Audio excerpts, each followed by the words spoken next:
threw his food onto the frozen ground like he was less than nothing. That was the moment Bram Harlan understood, not for the first time, but more clearly than ever, that some people look at a man who has chosen a different kind of life and see only something broken.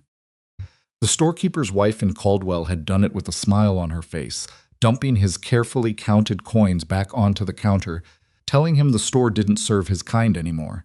His kind. A man who had survived 23 winters on the mountain when most men wouldn't have lasted one. A man who had never asked anyone for a single thing he hadn't earned. He picked up the coins from the mud, one by one, without a word. That was 4 years before the storm, before the mayor, before Iris. And if you've ever been told you were too old, too rough, too far, gone to deserve something good, you already know exactly what Bram felt standing in that cold mud. Because some wounds don't bleed, they just stay. Before we go any further, if this is your first time here, do us a favor and hit that subscribe button. These stories are made for the people who've lived long enough to know that life's most important chapters rarely start the way you expect. Hit the like button and drop your city and country in the comments below. I genuinely want to see how far this story has traveled. Now, let's go back to the mountain. The January blizzard came fast, the way all the worst things do. Bram had been watching it build since mid-afternoon, a purple wall of cloud pressing down from the north ridge, swallowing the peaks one by one with the kind of patience that felt personal. He had seen storms like this before. They didn't negotiate. They didn't give warnings beyond the first one, and the first one was already here. He brought in the last of the split wood before the wind found its voice. He checked the door latch twice.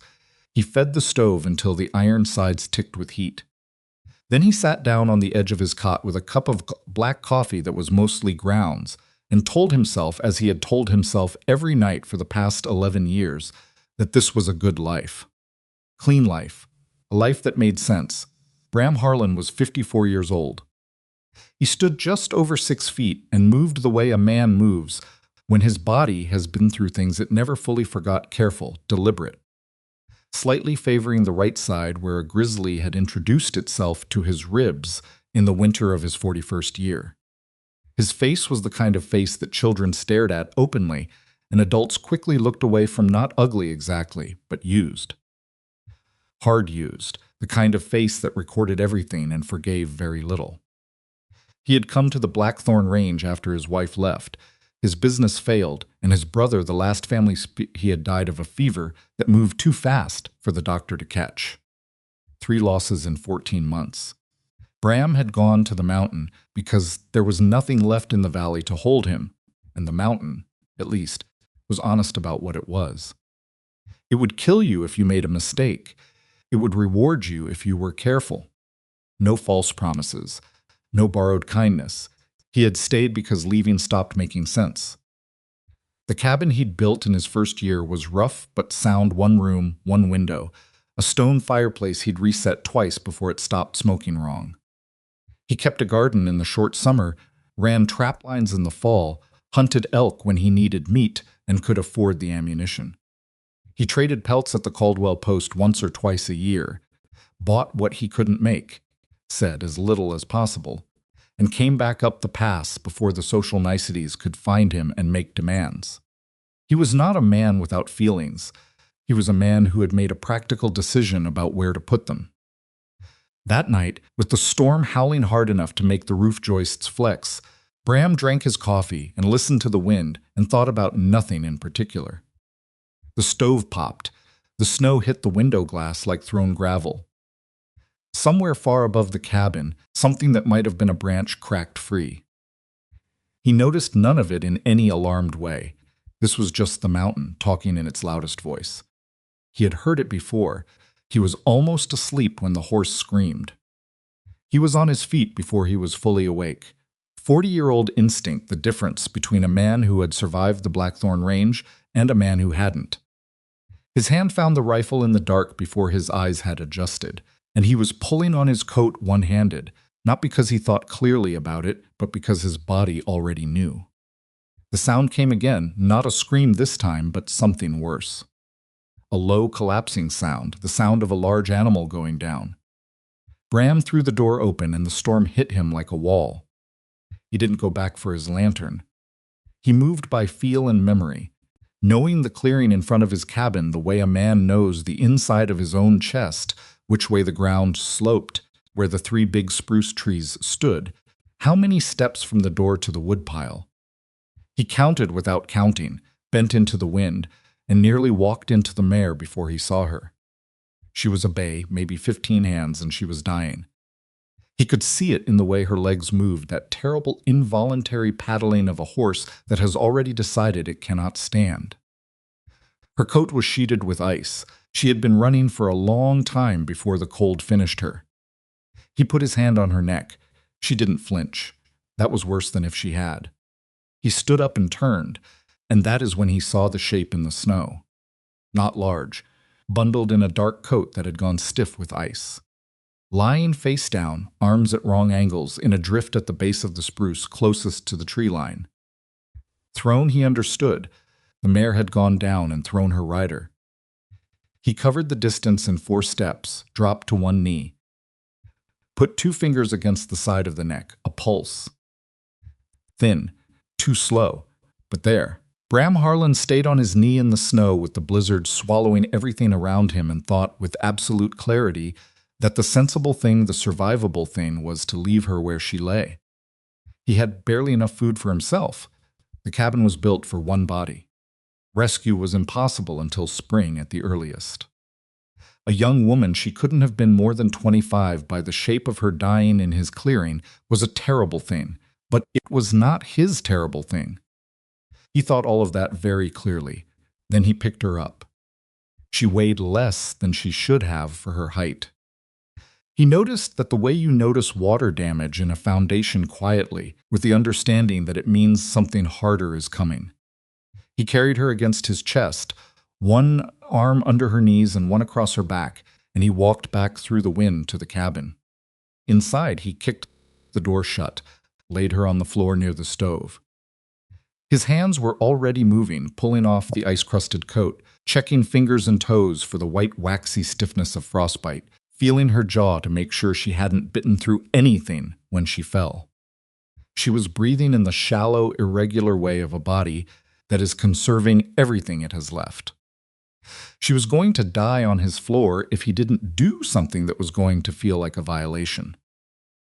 He had seen it before, a trapper named Gruber years back, who had fallen through river ice and been brought into the Caldwell post barely alive. The one thing that had saved him wasn't the fire, wasn't the blankets, it was another man lying down beside him, pressing body heat directly into him until his temperature came back up. Basic, practical, and under any other set of circumstances, completely inappropriate. Bram stripped off his outer layers down to his shirt, pulled the woman close, covered them both with the 2 wool blankets he owned, and waited. He did not think about what this looked like. He thought about her pulse. He checked it every few minutes, 2 fingers against her neck. It stayed thin for a long time. He fed the stove twice without moving more than he had to. At some point, the wind outside peaked so hard the window glass bowed, and he registered it distantly, the way you register a sound from another room. Sometime around what he judged to be 3 in the morning, her shivering started. That was good. Shivering meant the body had something left to fight with. He kept still, kept the blankets tight, and let the warmth do its slow and steady work. She woke around dawn, not gently. She came up, fighting hands pushing, breath coming in, hard panicked pulls, one elbow connecting solidly with his left cheekbone in a way that was going to be remarked upon for several days. He grabbed her wrists before she could do herself any damage, and she looked at him, really looked, through the confusion and the terror, and what she said was not what he expected. "Where's my rifle?" Bram blinked, let her wrists go. "Sat back, in pieces in the clearing somewhere," he said. "Your mare went down hard. I didn't look for gear. I was busy keeping you breathing." She held his gaze. Her eyes were dark brown, the kind that don't shift when they're nervous. They just go very still. She was shaking not from cold this time, from adrenaline or fear or both, and she had a cut on her forehead from the fall that had bled and dried and left a dark streak above her right eyebrow. She did not look away from him. "Who are you?" she said. "Bram Harlan." "What is this place?" "My cabin." What? She stopped, looked down at herself, looked at him. Understanding moved across her face, not fast, not slow. How bad was it? Bad enough. She seemed to be running a calculation behind those still eyes. Then she said, "Thank you," in a voice that meant exactly that and nothing else. Not grateful soft, not shaking relieved, just 2 words said by a woman who meant them. He had heard people say "thank you" his whole life. This was the first time in a long time that it sounded like something real.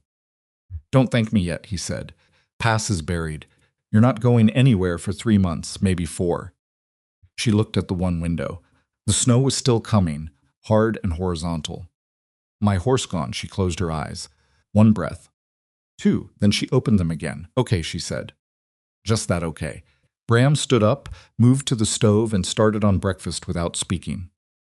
He had exactly enough dried elk and cornmeal for himself for the rest of the winter. He was now dividing it by 2, which was a mathematics that had exactly 1 logical outcome. "You have a name?" he said, without turning around. "Iris Whitcomb." He put the cornmeal in the pot. "You have family expecting you somewhere?" "No." He nodded at the wall in front of him. "Heading to the railhead?" There was a pause behind him that lasted a second too long. "Yes." He let the lie sit there without poking at it. Everyone who came through the Blackthorn Range was running toward something, or away from something, and the distinction mattered less than people thought. What mattered up here was whether you could carry your own weight and keep your head when everything went wrong. The cornmeal started to bubble. He divided it into 2 bowls. He turned around and held one out.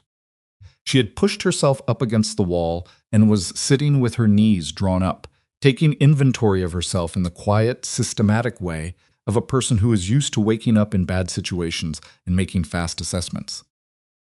She noticed the bowl, took it. "I'm going to earn this," she said. Bram sat down on the cot across from her.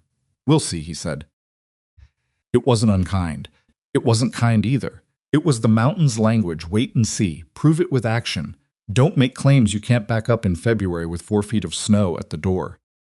He had lived by that language for 11 years, and he trusted it the way he trusted nothing else. She looked at him over the edge of the bowl with those brown eyes that didn't shift. "I will," she said. Outside, the storm hadn't finished. Insides, the stove held. The 2 of them sat in the same small room with the weight of the next several months settled between them like a third presence, heavy, uncertain, and completely unavoidable. Bram Harlan had spent 11 years surviving alone. He was about to discover, slowly and without any grace at all, that there was a difference between surviving and living, and that the difference had a dark-eyed name, and a set of hands that had thrown a left elbow hard enough to bruise bone, and a voice that said "thank you" like it was something she'd actually calculated before she said it. He didn't know any of that yet. He just ate his cornmeal, listened to the storm, and told himself, for what would turn out to be the very last time, that this was a good life, a clean life, a life that made sense. He wasn't wrong exactly. He just hadn't seen all of what it was going to become. The cornmeal ran out faster than Bram had planned. Not because either of them was careless with it. Not because Iris ate more than her share, if anything. She ate less. Scraping her bowl clean, but never asking for more. Never once making him feel like he was watching someone take from him. The cornmeal ran out because there were 2 people eating it instead of 1, and mathematics on a mountain doesn't care about good intentions. By the 4th day of February, Bram stood at his provision shelf and did the kind of counting that makes a man's jaw tighten. He had 3 weeks of dried elk if he rationed hard. Maybe 2 pounds of dried beans, a tin of salt, a small cloth bag of cornmeal that had perhaps 5-6 servings left in it if he was generous with the definition of a serving. And outside the single window of his cabin, the snow was still coming down with the dull, patient persistence of something that had no reason to stop. He didn't say anything about it to Iris. She figured it out anyway. He came back from checking the woodpile that afternoon to find her sitting on the floor with his provisions laid out in front of her, not scattered, but organized, everything counted and sorted with a quiet precision that made him stop in the doorway. She had a piece of charcoal from the stove, and she was marking numbers on the back of a piece of birch bark he used for fire starting. "You went through my stores," he said. "I counted them." She didn't look up. "There's a difference." He stepped inside and closed the door. "That's my property, and this is my problem too." She held up the birch bark. 6 weeks of provisions if we eat one real meal a day, and one small one. Maybe 7 if we're disciplined. Pass won't open until late March at the earliest, you said. Possibly April. He crossed the room, took the birch bark from her hand, and looked at what she'd written. The numbers were neat and correct. He checked them against his own mental count out of habit and stubbornness. They matched. "You can do math," he said. "I can do a lot of things." She looked up at him then. The cut on her forehead had scabbed over and left a thin, dark line above her eyebrow. "What's your trap line look like?" Bram stared at her. "I haven't run it in a week." Storm made it pointless. "Storm's let up enough. I want to see it. You want to see my trap line?" "I want to run your trap line." She stood up, and she was shorter than him by almost a foot, but she stood like someone who had made a habit of not appearing shorter. "I told you I'd earn my place. Sitting in your cabin eating your dried elk isn't earning it. Show me the line and I'll run it every other day. You cover the close snares, I'll cover the far ones." Bram looked at her for a long moment. The fire in the stove ticked. Outside, the wind moved but didn't howl, the first time in 4 days it hadn't been screaming. "You know how to handle a trapline," he said. It wasn't quite a question. "I know how to handle most things I've put my hands on. Trapline in deep snow with temperatures that drop to 30 below at night isn't most things. Then it'll be new." Her chin went up slightly. Not defiant exactly. "Just decided. But I'm not going to sit here and watch you ration yourself thinner so I can eat. So show me the line or tell me you won't, and we'll figure out something else." He told himself he was going to say no. He could hear himself saying no, the word already formed behind his teeth, reasonable and correct. "Get your coat," he said instead. She was already reaching for it. The trap line ran northeast from the cabin in a long, irregular arc through 3 miles of heavy timber, following the natural travel paths of rabbit, marten, and the occasional fox. Bram had set it in November, before the worst of the winter, and he knew every placement the way he knew his own hands. 18 snares, 4 box traps, 2 leg traps he'd placed near a creek bed that was probably buried under 4 feet of snow now and would need to be relocated. He showed her all of it. The angle of the snare wire, the height off the ground, which direction the trigger mechanism faced, how to tell fresh tracks from old ones by the way the snow had crusted over the edges.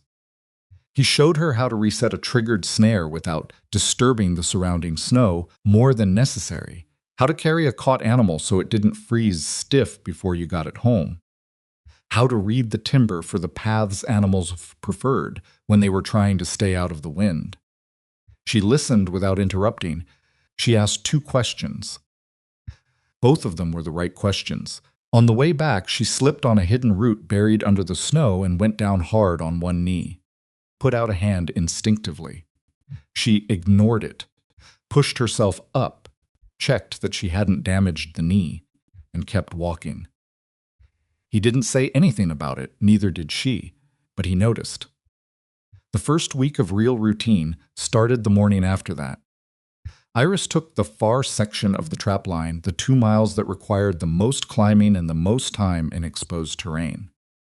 Bram took the close snares and the box traps, and kept up the firewood, which required splitting for 2 to 4 hours every other day to maintain any margin of safety. They left the cabin at the same time each morning and returned within an hour of each other in the early afternoon.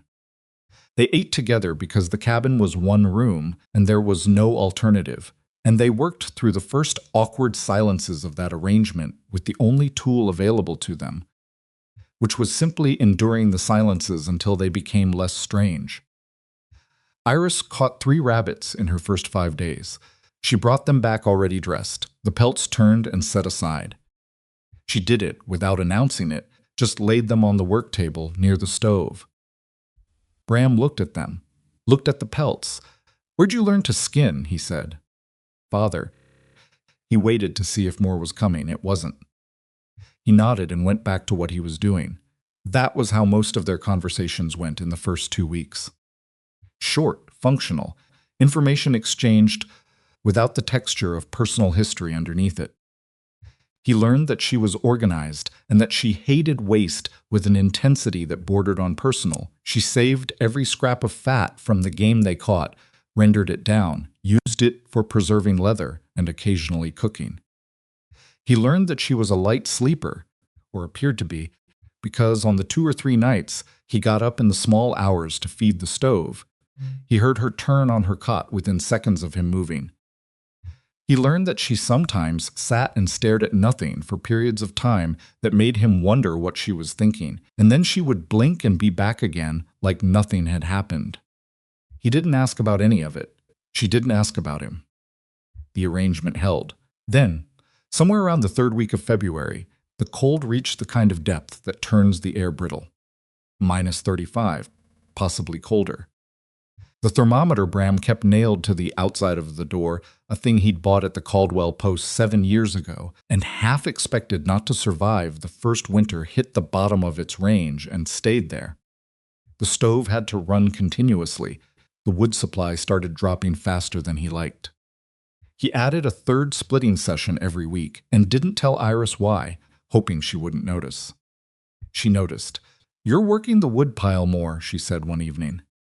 "Cold snap," he said. "How long do the cold snaps last up here?" "This one?"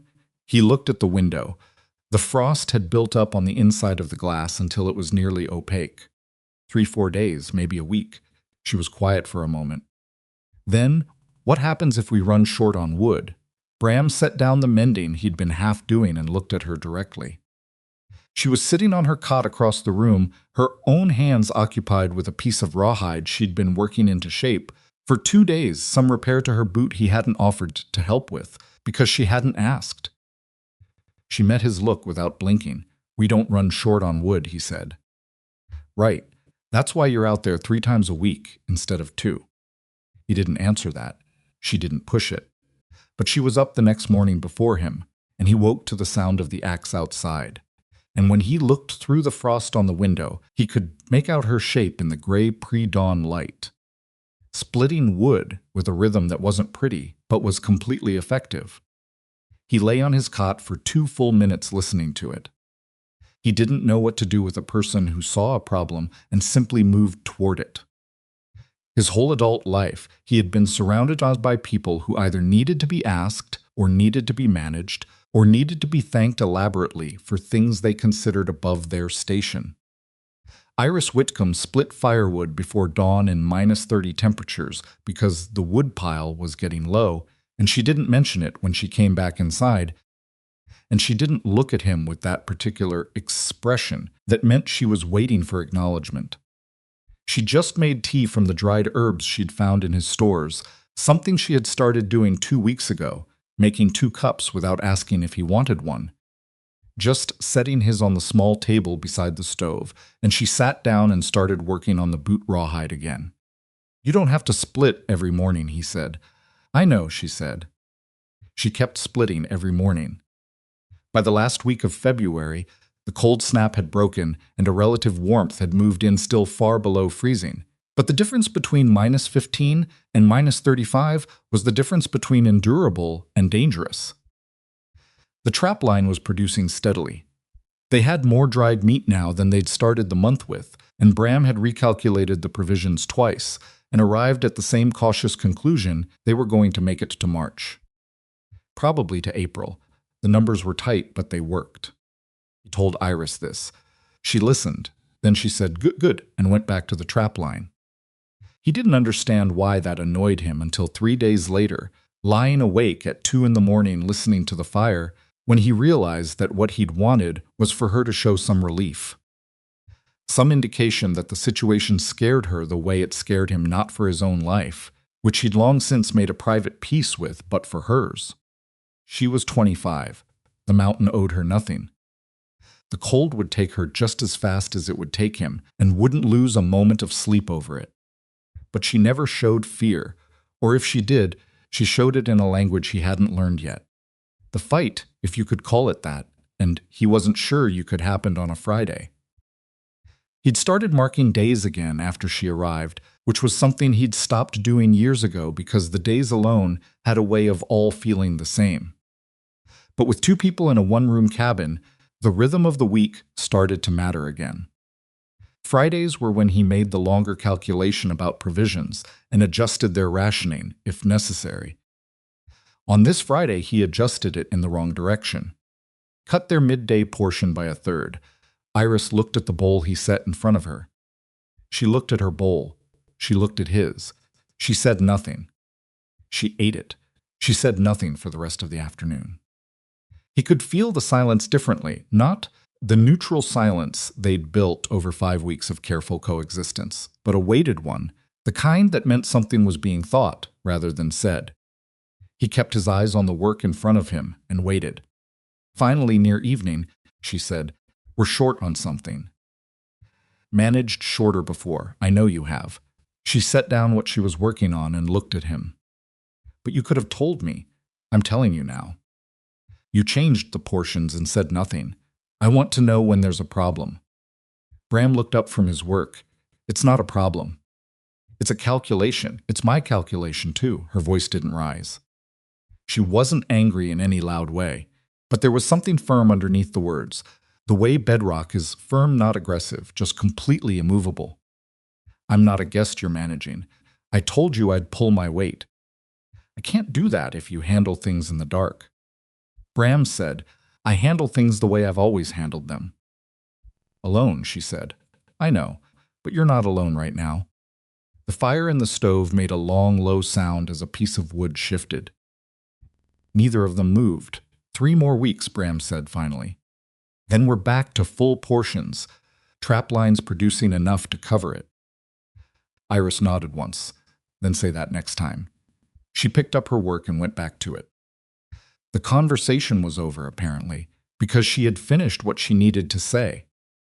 He sat with the slight, unfamiliar sensation of having been addressed like an equal who had fallen short of something, and found that he didn't know what to do with it. He said, "Noted," to the fire. She didn't say anything. But he heard something that might have been the smallest exhale of something that wasn't quite amusement. The cold came back one more time, a last effort in early March, less brutal than February, but sustained enough to be miserable.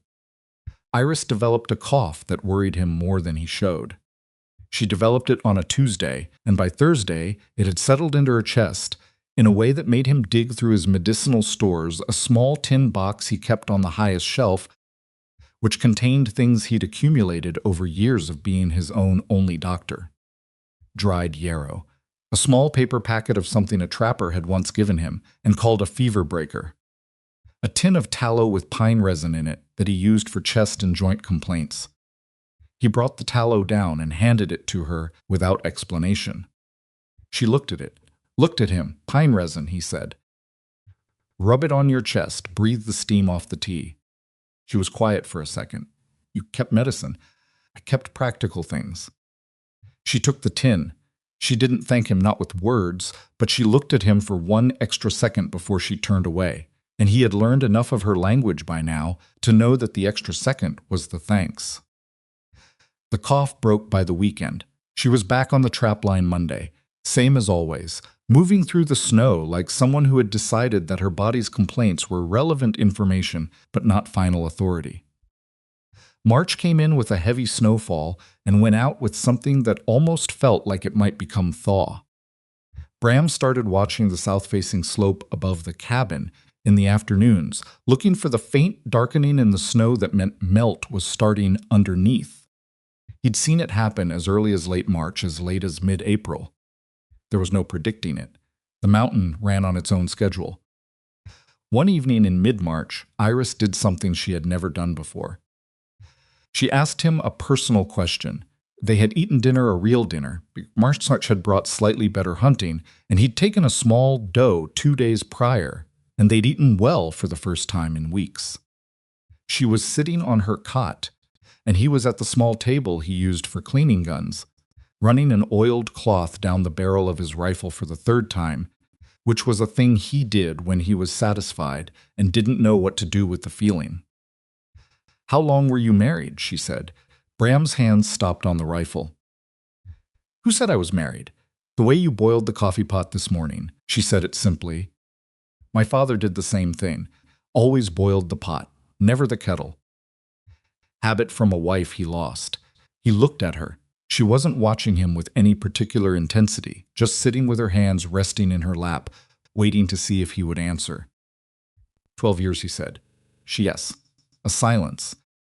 Then she said, "Did you love her?" It was the kind of question that had no comfortable version of the truth. "I thought I knew her," he said finally. "Turns out I knew the idea of her. Different things." Iris looked at her hands. "Yes," she said softly. "They are, that was all." She didn't offer anything about herself. He didn't ask. But the air between them had changed slightly the way a room changes when someone opens a window. Nothing dramatic, just a different quality of the air inside it. He went back to cleaning the rifle.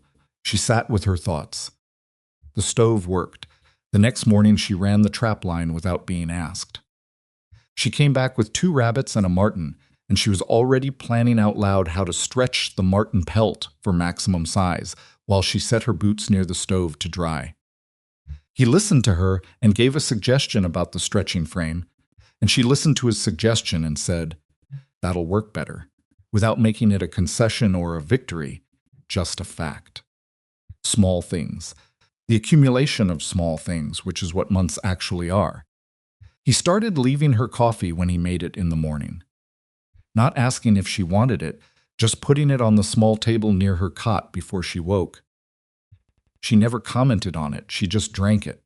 He noticed that she drank it before she put her boots on, sitting on the edge of the cot with both hands around the cup, eyes on nothing in particular. And he figured that was her version of what the clean the rifle ritual was for him, the quiet moment before the day started that belonged only to herself. He made sure not to talk to her during that time. She never asked him to. He just noticed and adjusted. She noticed that too, he suspected, because one morning in late March she said, "While still holding the cup and looking at nothing, you're easier to be around than I expected." He'd been lacing his boots. He didn't stop. "What did you expect?" A man who'd make me feel like a problem he was solving. He thought about that. "You're not, I know that now." She drank her coffee. Took me a few weeks to believe it. He didn't answer. He finished the boot. He stood up and got his coat. But the things she'd said stayed with him for the rest of the morning, out on the close section of the trap line, moving through spruce timber in the gray March light, and he kept turning it over the way you turn a stone, over not looking for anything specific, just wanting to see all of it. She hadn't trusted him at first. Of course she hadn't. She'd woken up in a stranger's cabin, in his blankets, with no way out and no weapon she could locate. The trust she'd extended incrementally, without announcement. Practical action by practical action was not something she'd given because she had no choice. She'd given it because he had done nothing to break it. That was a distinction he hadn't thought about until she said it. He turned it over for a long time. The snow on the south-facing slope above the cabin showed its first dark patch on the 28th of March. Bram saw it from the woodpile that afternoon and stood looking at it longer than was necessary. It was a small patch, no bigger than a wagon wheel, where the snow had pulled back from a dark rock face and revealed the bare brown of the ground underneath. The first signal. The pass would take another 3 to 4 weeks after this. Possibly longer if a late storm came through, but the signal was there. He went back inside and didn't say anything about it. He wasn't sure why. He told himself he was waiting for a better read on the timeline. He told himself it was pointless to raise the subject before there was something definite to say. He told himself a lot of things in the next few days, and almost none of them were completely untrue, and none of them were quite the truth either. The truth had a shape he hadn't looked at directly yet. It lived somewhere in the sound of the axe before dawn, in 2 coffee cups on a small table, in a question asked on a quiet evening about a woman he'd once loved and lost. It lived in the particular way the cabin had stopped feeling like a small space for one and started feeling like an adequate space for two. It lived in the way he'd found himself, without deciding to, adjusting the things he did, where he set his boots, how loud he banked the fire at night, which side of the provisions shelf he reached to, first to fit around the shape of another person's presence. He didn't look at it directly, not yet, but it was there. And the snow was melting on the south-facing slope. And the season was turning in the way seasons do on a mountain, without permission, without announcement, and without any particular concern for whether the people inside the cabin were ready for it. 3 weeks later, on the 12th of April, Bram went to check the farthest point of the trapline and came back through a section of timber, where a 40-year-old spruce had shed a load of snow from its upper branches overnight. The branches were still moving from it when he walked under the tree. He was looking at a rabbit snare 6 feet away. He was thinking about whether to move it to a different location, because the rabbits had shifted their run slightly west. He was not paying enough attention to the one thing you absolutely had to pay attention to at all times on the Blackthorn Range. The dead limb came down without warning. It was thick as his thigh, and it hit him across the right side of his body shoulder, chest, the top of his arm, with a sound he felt more than heard. He went down in the snow hard and lay there for what might have been 30 seconds or 3 minutes, completely unable to move, while his nervous system tried to determine whether the right thing was to pass out or to scream. He did neither. He lay in the snow and breathed. When he could, he tried to move his right arm. What happened was not movement. What happened was a sensation that started in his shoulder and ended somewhere in the back of his skull, and he knew, before he even tried to assess it, what he was dealing with. He'd seen it once before, years back, on a trapping partner who'd taken a horse fall. The shoulder was out. The joint had been knocked loose from its socket and was sitting wrong, and it would stay wrong until someone put it back. Getting back to the cabin took him 45 minutes. A walk that would normally have taken 12. He lost his grip on himself twice in terms of staying upright, caught himself against spruce trunks each time with his left hand, kept moving because stopping was not going to improve the situation. By the time the cabin came into view, he was sweating through his coat despite the cold, and his right arm was hanging at an angle that he was doing his best not to look at directly. Iris came out of the cabin before he reached the door. She looked at his arm. She looked at his face. She said, "Get inside." Not what happened. Not oh no. "Just get inside," said, in the particular tone of voice he'd come to recognize in her over the past 3 months. The tone she used when she'd already assessed the situation and was 3 steps ahead on what to do about it. He got inside. She sat him down on the cot. She examined the shoulder with both hands, which was a collection of experiences he would have preferred not to have, but she was fast, and she was thorough, and she didn't flinch when he made sounds against his will. She checked the color of his fingers, pressed along the arm, examined the joint itself from every angle. Then she sat back on her heels and looked at him.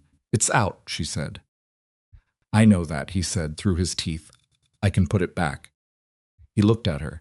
"You've done this before, on animals," she said. It was not entirely comforting information.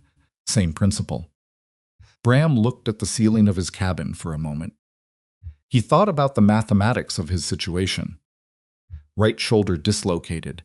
Nearest person with any kind of medical training was 60 miles south and 4,000 feet below, behind a pass that wouldn't be open for another 2 weeks. He could not set his own shoulder. He could not leave it as it was and function.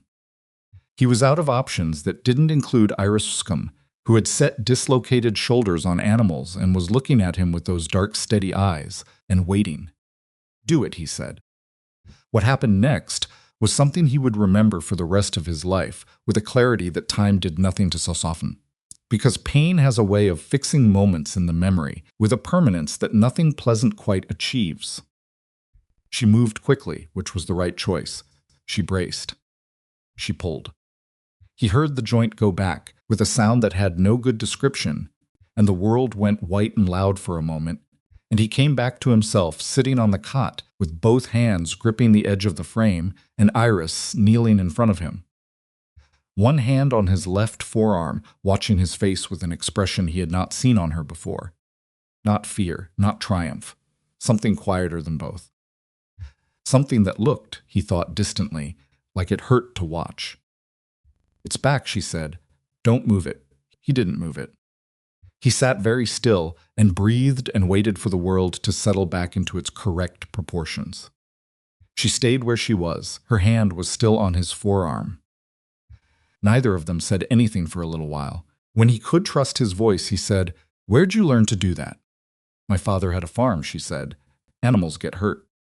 He looked at her, the cut scar above her eyebrow, the rough, work-hardened hands, the way she said my father had in the past tense. "Your father's gone," he said. It wasn't a question. She'd answered the question 3 words ago with the tense she'd used. "Yes," she said. "Recent. Last year, she sat back from him, took her hand away from his arm. That's why I was heading to the railhead. Nothing left to stay for where I was." She stood up and went to the stove and started water for tea. Her back was to him. He watched the set of her shoulders, that particular set, the one he'd seen 100 times by now, where she pulled everything in close and held it and kept moving. He understood that set. He'd worn it himself for 11 years. "Iris," he said. She turned halfway, not all the way. "Thank you," he said. She held his gaze for exactly 1 moment. Then she turned back to the stove. "Don't thank me yet," she said. "You're going to need to keep that shoulder still for 2 weeks, and you're going to hate every minute of it." He would, in fact, hate every minute of it. She would, in fact, be right about exactly 2 weeks. And in those 2 weeks, with his right arm bound against his chest, and Iris running both sections of the trap line alone, and managing the woodpile and the cooking and every other thing that needed managing, Bram Harlan would learn something about himself that he had done a very good job of not learning for a long time. He would learn that he had stopped, at some point in the past 3 months, thinking of her as a problem he was managing. And he had no idea what to do with that. The 2 weeks Iris had predicted turned out to be 17 days. Bram knew this because he had, against his own inclination, started marking days on the wall again, a small notch cut with his belt knife into the log beside his cot. Something he hadn't done since the first year on the mountain, when he'd still been keeping track of the distance between himself and the life he'd left. He marked the days of the shoulder recovery the way you mark a debt. Something to be paid off. Something with a finish line. The first 3 days were the worst, not because of the pain, which was significant, and which he dealt with by being very still and very quiet and not allowing himself to make more than the minimum necessary sounds. They were the worst because of the helplessness. Particular, grinding humiliation of sitting on a cot, watching someone else do the work that was yours to do in your space, with your tools, while you contributed nothing but the occasional useless instruction. He gave one useless instruction on the second day. Iris was resetting a piece of the woodpile that had shifted, and he said, from the doorway where he'd positioned himself, because lying on the cot felt like surrender, stacked the split pieces bark side down on the bottom row. She looked at the piece in her hand. She looked at the stack. She put the piece where she'd been going to put it, which was bark side down. She hadn't needed the instruction. He'd given it anyway. She didn't say anything about it. She kept stacking. He went back inside and sat on the cot and looked at the ceiling and had a very private conversation with himself about what kind of man gives instructions to someone who is already doing the thing correctly. And the answer he arrived at was, a man who is not handling the helplessness well. He filed that information away and made a point of keeping his instructions to himself for the rest of the recovery. Iris ran the full trap line every day for the first week. Both sections, which meant she was covering close to 5 miles of rough terrain in snow that was starting, finally, to compact under its own weight, not melting yet, but settling, losing its depth by inches as March pressed toward its end.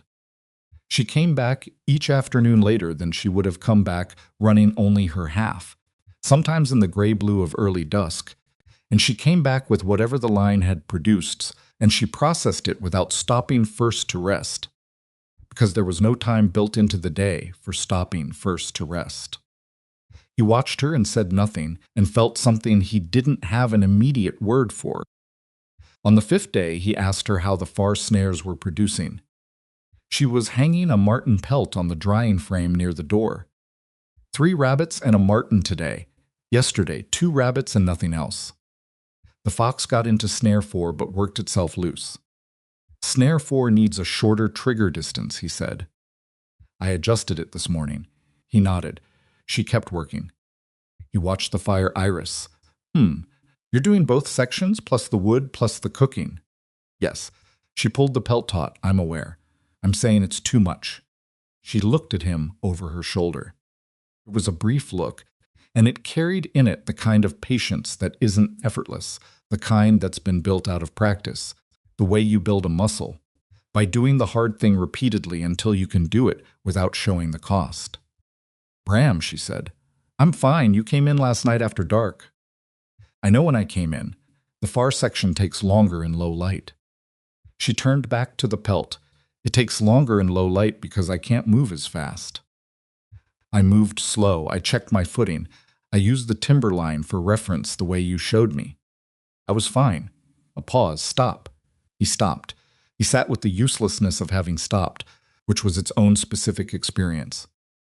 She came to the table that night and set 2 bowls down and sat across from him, and there was a quality to the silence that wasn't uncomfortable exactly, but was full. Like a room with too much furniture, you can still move around in it, you just have to pay attention to where you're going. He said, You don't sleep enough. She looked up from her bowl. The firelight moved on the scar above her eyebrow. Bram, I'm not going to stop noticing, I know. She looked at him for a moment. But you noticing it doesn't fix it. It's just the situation. The situation bothers me. I can see that. She went back to her food. Quietly, she said, It bothers me too. He wasn't sure if she meant the workload bothered her, or if she meant something else by it. He didn't ask. He ate his food and watched the fire and told himself the shoulder would be functional in 10 more days, and all of this would be over. It wasn't quite over in 10 more days. He started using the arm on day 12 carefully, with limited range, ignoring the grinding protest of the recovering joint because he had arrived at the calculation that limited help was better than no help, and because watching Iris come in after dark again on day 11 had produced in him an agitation that exceeded what he could manage by sitting still. He took the close section of the trap line on day 12 and she came back from the far section to find half the work already done and said nothing for a long moment. Then she said, How's the shoulder? Functional, he said. She looked at him with the assessment she had, that quiet, comprehensive look.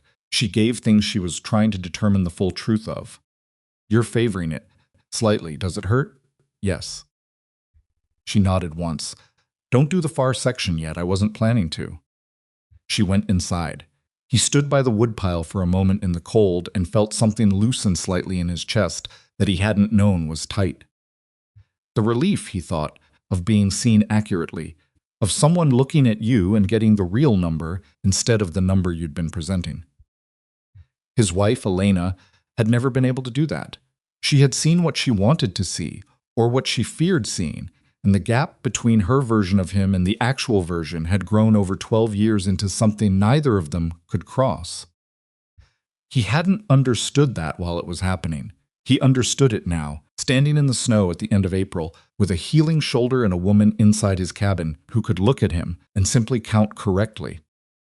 He picked up the axe with his left hand and split 3 pieces of firewood badly and put the axe down and went inside. The pass opened on the 23rd of April. He knew it the way he always knew things on the mountain, not from any single signal, but from the accumulation of several. The sound of the melt runoff reaching the creek below the cabin for the first time, audible in the early morning. The change in the air quality, something looser and wet in it that had been absent for months. The way the birds came back not in numbers yet, but scouts, individual notes from the timber in the morning that had been missing since October. He walked the North Trail on the 23rd to confirm. It took him longer than it used to because the snow was still deep in the shaded sections and his shoulder was still a complaint he was managing. But he reached the ridge that overlooked the pass at mid-morning, and he looked down at the cut in the mountains that had been buried since January, and he could see it now. Not clear, there was still substantial snow, but passable. Slow and cold and requiring care, but passable, he stood there for a while. A man could stand on a ridge in April on a mountain he'd lived on for 11 years and look at an open pass and feel whatever he felt about it, and no one would see. He felt two things at once, and they were not compatible. And he stood on the ridge for longer than was necessary because the mountain, at least, could hold contradiction without complaint. He came back to the cabin in early afternoon. Iris was at the table working on a section of her boot that had been giving her trouble for weeks, the right heel, where the stitching had split. She had her head down and didn't look up when he came in. He stood in the doorway longer than he needed to.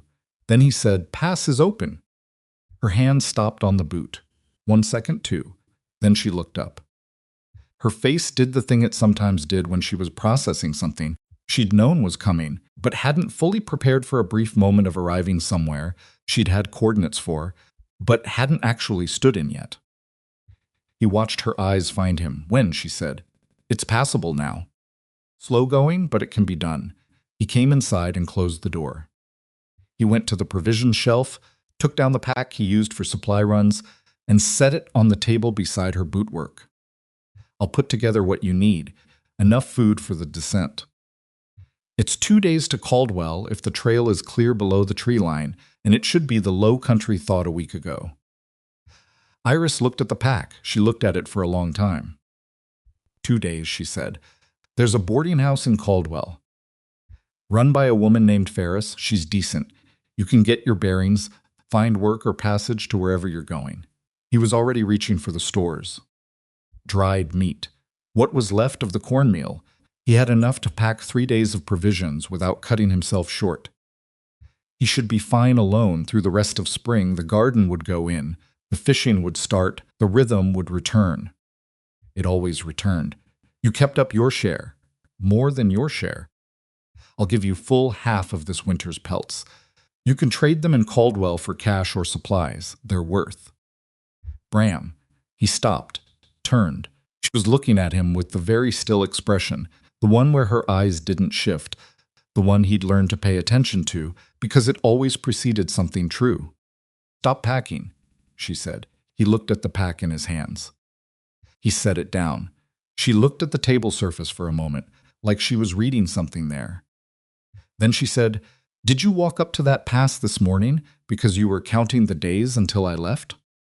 The question landed somewhere in the center of his chest. He didn't answer it directly. "You have a life to get back to," he said. "What life?" Her voice was quiet, but it wasn't soft. "I told you. There's nothing left where I came from. The railhead. You were heading somewhere." She was quiet. "Iris, I was heading away," she said. "There's a difference." She folded her hands on the table in front of her. She looked at them. "I didn't have a destination. I just needed to be somewhere I hadn't already failed." It was the most she had said about herself in 4 months, and it landed in the room like something physical, the specific weight of a truth that has been kept in a small space for too long. He stood on the other side of the table and felt the inadequacy of every word he knew. "You said your father's farm," he said carefully. "I lost it." She looked up at him. Flat and direct. "After he died, there were debts I didn't know about.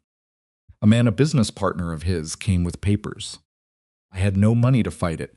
I had no one to help me fight it.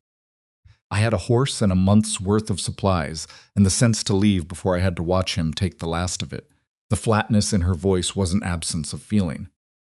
It was feeling that had been compressed into something you could carry without falling down. "So no, there's no life waiting. There's nothing waiting. I was making it up as I went." Bram stood very still. "Why didn't you tell me that?" he said. "Because I didn't know you." A pause. And then, because I was trying to figure out if I needed to, she picked up the boot heel and put it down again. You were already making calculations. I didn't want to be another thing you were managing. The word came back to him from a conversation weeks ago. A man who'd make me feel like a problem he was solving. He'd thought then that she'd been talking about first impressions. He understood now that she'd been telling him something much larger, that she had spent long enough being a problem in other people's equations, that she had learned to read the signs early and get out first. You weren't, he said. I know. She looked at him. I know that now. He put his hand flat on the table. He looked at the pack he'd set down. He thought about the 2 days to Caldwell, the boarding house, the trade on the pelts, the provisions.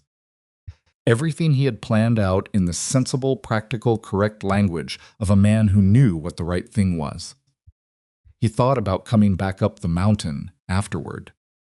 Alone, the cabin going back to its single rhythm. He picked up the pack and turned and put it back on the shelf. He turned around again, and she was watching him. I have to rebuild the garden fence, he said. The elk got into it last fall, post holes in frozen ground. I've been putting it off. She held his gaze. I'm good at post holes, she said. I know you are. He went to the stove and put water on. The cabin needs a second set of storage shelves before fall. I've got the lumber. I just never built them because there was no point. She was quiet for a moment. There's a point now. There is. He got 2 cups down. He stood with his back to her and felt the strangeness of the moment, not in a bad way, but in the way of something that has been moving underground for a long time, finally reaching the surface. This isn't me asking you to stay, he said. I'm telling you the work that needs doing. You can decide what you want to do about it. From behind him, he heard the sound of her setting the boot down on the table. Then the scrape of the chair on the floor, then her footsteps crossing the room. Stopped beside him. He turned his head. She was looking at the cups he'd taken down. And then she looked up at him, and he saw something in her face that she very rarely let out, not the compressed, carry it and keep moving version of herself, but something underneath that, something that was still figuring out whether it was safe to exist in the open. You're not going to make me feel like a problem, she said. Not a question. No, he said. You're also not going to pretend this is simple. Nothing up here is simple. She looked at him for one more moment. Then she reached past him and took one of the cups. Okay, she said. He poured the water. Outside, the melt continued. Down in the valley he'd spent 11 years avoiding, the world was resuming its usual pace, its markets and boarding houses and railheads, and the particular cruelty of people who could afford to be cruel with a smile. Up here on a mountain that owed no one anything, a man who had been alone for too long, and a woman who had lost everything that had ever been hers, stood in a one-room cabin and drank tea and did not speak. Because there was nothing left that needed saying right now, and both of them knew how to be quiet in a way that wasn't empty. That was the end of April. May arrived slowly, the way May always arrived on the Blackthorn Range, not as spring exactly, but as the mountain's grudging acknowledgement that winter was finished, more or less. There was still snow above the tree line. There would be frost through the end of the month. The creek ran high and cold with melt and was briefly, dangerously full. But the ground was visible, and the birds were back in numbers, and the light lasted longer each day, in a way that changed the mood of the whole landscape. Iris started the garden he hadn't asked her to. He'd been planning to start it himself, though he'd been putting it off not from laziness, because Bram Harlan did not do laziness, but because starting the garden in May had always felt like the loneliest of the seasonal tasks. Something about digging beds in the cold soil and knowing every seed that went in would be consumed by one person, alone through one more winter. It made the arithmetic of solitude very specific. He came around the back of the cabin on the 3rd day of May and found her already working. She dug 2 beds along the south-facing wall, turned the soil with his garden fork, and was working on a 3rd. She had mud on her knees and her hands, and she was moving with that particular efficiency of hers that didn't waste motion, every fork turned deliberate, every clod broken apart properly. He stood at the corner of the cabin and watched for a moment. "How many beds do you usually put in?" she asked without turning around. Came and stood at the edge of the first bed. 4. Sometimes 5 if the summer looks good. "Let's put in 6, she said. "We'll need more through winter if there are 2 of us." The word "us" sat in the air between them, not dramatic, not underlined. She just said it the way she said practical things, because it was true and because pretending otherwise was a waste of breath. He thought about the provisions shelf and what it would look like in October with 2 people's worth of dried goods on it instead of 1. He thought about what it would look like in February. 6, he said. He went and got the second garden fork. They worked the beds in silence for most of the morning. It was a comfortable silence, the kind built from 4 months of shared space, the kind where neither party needed to fill it because both understood that some of the best company isn't heard, it's felt. The soil was cold but workable. He broke ground on the 2 new beds. She refined and raked, and by mid-morning they had 6 ready beds and 2 people with mud up to their elbows and nothing in particular to say about it. She found the seeds in his store's small paper packets he'd been collecting and replacing for years, each one labeled in his cramped handwriting. Squash beans, kale, turnips, 2 types of root vegetable that had done well in past summers. She laid them out on the work table inside and sorted through them without touching what she hadn't asked about. "You have onion sets?" she asked. "No, use the last ones in the fall." "What about the dried ones from the string above the door?" He looked up at the string of dried onion skins he kept for seasoning. He hadn't thought to try sprouting from them. "They're old," he said. "Some of them will still take." She was already taking them down. "My father did it every spring when he couldn't get sets. You soak them overnight.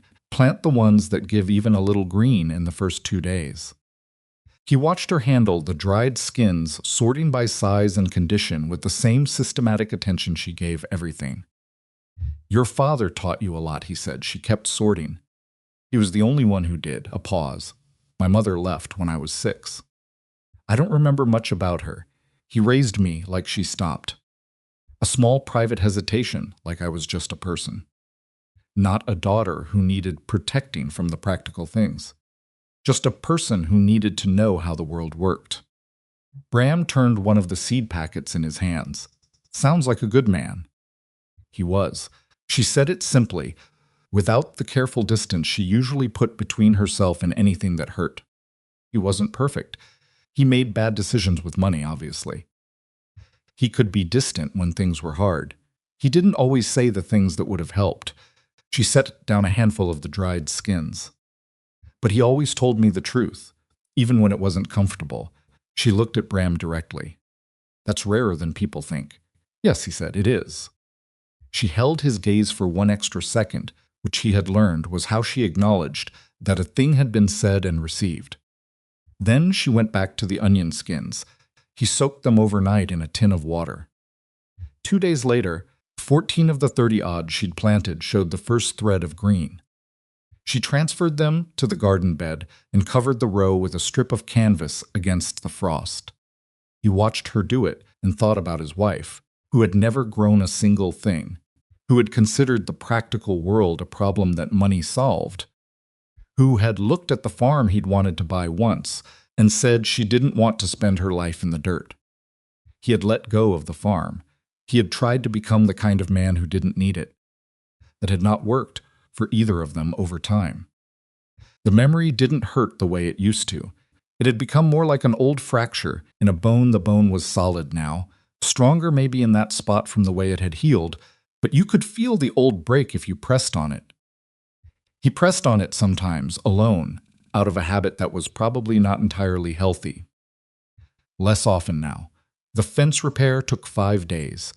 The post holes were the worst of it, driving a bar into ground that was thawed on the surface and still frozen a foot down, the impact jarring up through the handles with every strike. Iris worked one end of the fence line.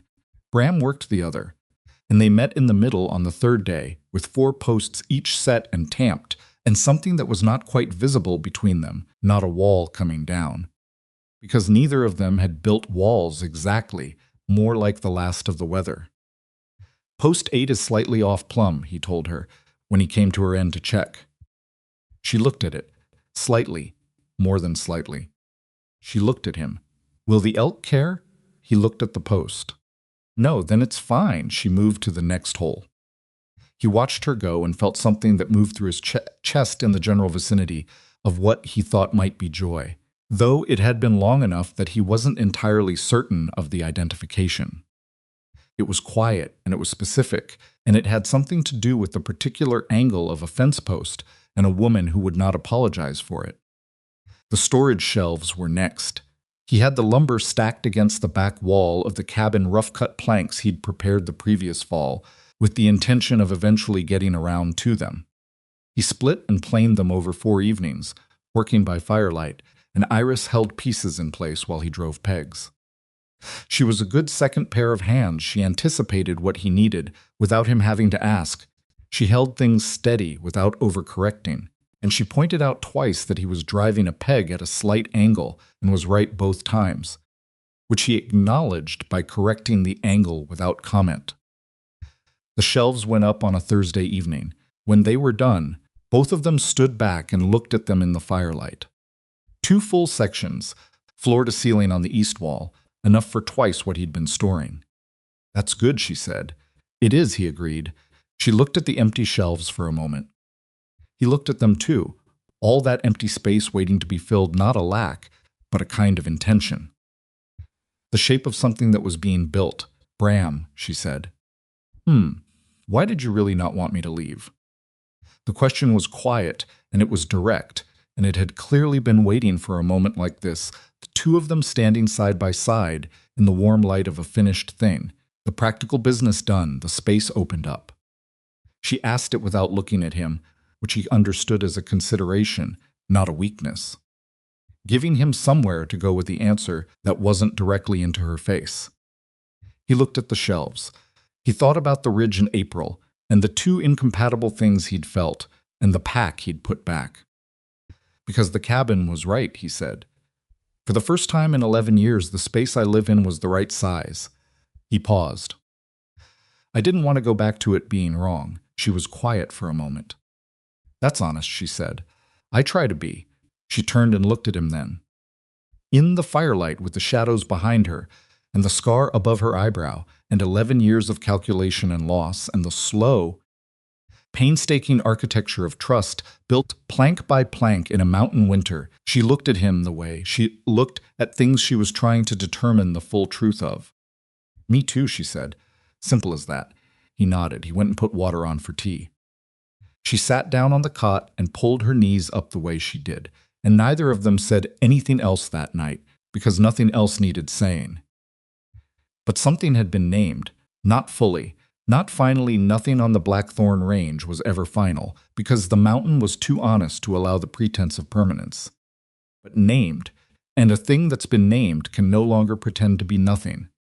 Outside in the dark, May moved quietly toward itself. The creek ran cold. The first owls called in the timber. Below the ridge, somewhere in the distance that smelled of meltwater and turning soil, the world continued at its own insistent pace. Up here in the firelight, 2 people sat with their tea and the comfortable weight of an honest evening, and neither of them was alone, and both of them knew it, and that was, for now, exactly sufficient. Sufficient was not a small word, not for Bram Harlan, who had lived 11 years without it, not for Iris Whitcomb, who had spent a long time believing she didn't deserve it. Neither of them said any of that. They just sat with the fire between them and the new shelves empty and waiting on the wall, and the sound of the mountain doing what the mountain always did, which was everything it wanted, on its own terms, without apology. The summer on the Blackthorn Range was short, and it didn't apologize for it. By the second week of June, the garden was established, not thriving exactly, because the soil at that elevation never produced the kind of abundance that the valley farmers talked about, but holding. The kale came up first, then the beans, then the slower things that needed more coaxing. The onion sets Iris had rescued from the dried string above the door had produced 14 healthy plants, which she counted on a Tuesday morning without making a ceremony of it, and then went back to pulling the early weeds that would choke everything out if you let them establish. Bram watched her from the corner of the cabin where he was repairing a section of the exterior chinking that had cracked over the winter. The mud and moss mixture he used had to be mixed to a specific consistency too wet, and it slid too dry, and it cracked again inside a season. He'd been doing it for 11 years, and he still didn't always get it right the first time. He mixed a batch, pressed it into the gap, watched it for a minute, and went back and added more moss. He watched her pull weeds in his peripheral vision. She worked one row at a time, thorough but not slow, her hands moving with the efficiency he'd come to recognize as just the way she did things, not performance, not trying to be impressive, just her natural pace when she knew what she was doing. She knew what she was doing in a garden. She'd told him about her father's place, when she talked about it at all, and he'd built a picture from the pieces she gave, not a large farm, but a working one, maintained by 2 people and then by 1. The kind of place that required you to know a little about everything. What she hadn't told him, what he'd been assembling from the negative spaces around what she did say, was the dimension of what she'd lost when the man with the papers had come. It wasn't just the land. It was the accumulated knowledge of a life built in a specific place, the muscle memory of a particular soil and a particular climate and a particular set of seasons. The thing Bram had built on the Blackthorn Range over 11 years. Imagine arriving here with none of it and having to construct it in 4 months, winter months, while also staying alive.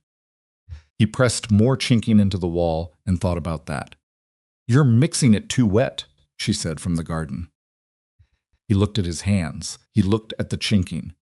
He looked at her, 20 feet away with her back to him. "How do you know?" he said. "You've been going back to it every few minutes. When you get it right, you move to the next section." He looked at the mix in the bucket. He added more dry material, worked it through. "Better?" she asked, still not looking. "Possibly," he said. He heard something that was almost a laugh. Not quite. She had a way of almost laughing that was funnier than most people's actual laughter. June moved the way. June moves at elevation, never warm enough to be comfortable, occasionally warm enough to be pleasant, with the light lasting so long in the evenings that the sense of time lost its edges. They established a summer rhythm without negotiating it, each finding the tasks that suited and filling in the other's gaps without discussion. Iris took the morning trap line. They were running a lighter summer version, fewer snares, targeting the animals that were active in the early hours. Bram handled the heavier outdoor work while his shoulder continued to rebuild its strength, which it was doing slowly and in an order of its own choosing. He could use it fully now, almost. He just couldn't use it hard for sustained periods without paying for it the following morning. She knew this and didn't mention it. But the morning after he'd split 4 hours of firewood, she quietly took the axe and did an hour herself before he was fully awake. And when he came outside and looked at what she'd done, she was already back in the cabin making coffee. And he stood at the woodpile for a moment and let himself be grateful without trying to calculate whether he deserved it. That was something he was working on, the deserving. 11 years of solitude had calcified certain ideas into something harder than he'd realized until they started being challenged. The idea that needing help was a deficiency. The idea that the space around him was correctly sized when it contained only himself. The idea that what he felt about a given situation was less important than what he decided to do about it. Because feelings didn't stack wood, and feelings didn't set traps, and feelings left you standing on a ridge in January when the cold didn't care. All of those ideas had served him. He was not going to pretend otherwise. They had helped him survive years that would have broken a person who gave feelings more authority than function. But a thing that gets you through a hard time isn't necessarily the right tool for a different time. And he was in a different time now, and he was learning at 54, which was not the ideal age for learning new things. But apparently the age he'd gotten, that some of what he'd called practicality was actually just fear wearing practical clothing. He didn't say any of this to Iris. Some realizations are private, not because they should be hidden, but because they need to be fully formed before they're useful to anyone else. She came down the North Trail from the trapline one Thursday morning in mid-June, and he could tell before she was fully in view that something had changed in her. She walked the same way she always walked, deliberate, economical, but there was something else in it, something that took him a second to identify. She was holding herself slightly differently, not quite contained the way she was when she was managing something difficult. More like she'd been holding something a long time and had recently set it down. She came inside and put the morning's catch on the table, 2 rabbits and a grouse she'd taken with the smaller rifle she'd been using since the pass opened. Her rifle had never been recovered from the storm clearing. Bram had given her the use of his spare without making an occasion of it, and she'd taken it the same way, and they'd never discussed it except in practical terms. She sat down at the table, he poured her coffee, he set it down. He went back to what he'd been doing, which was sorting through the summer fishing gear, checking lines for rot. "I want to tell you something," she said. He set the fishing line down.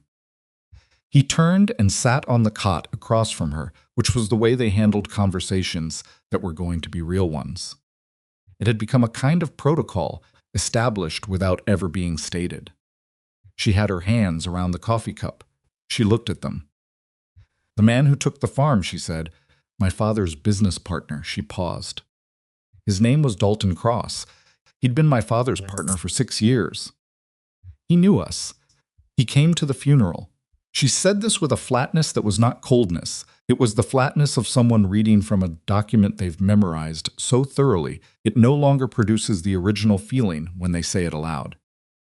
"He waited 3 weeks after we buried my father, and then he came with papers from a lawyer in Harmon City. Said the partnership agreement gave him right of first purchase on the farm assets in the event of my father's death, and that my father's debts, which I hadn't known the full extent of, exceeded the value of the estate."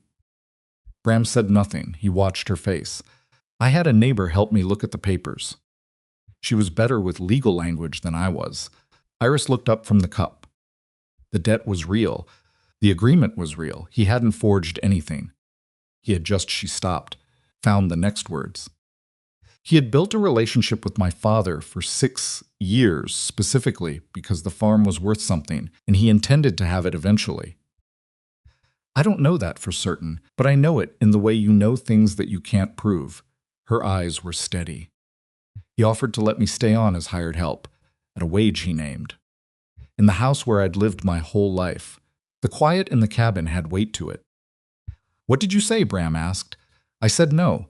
Something moved across her face, not anger exactly, though it was related to anger. Something that had come out the other side of anger and was now a different substance.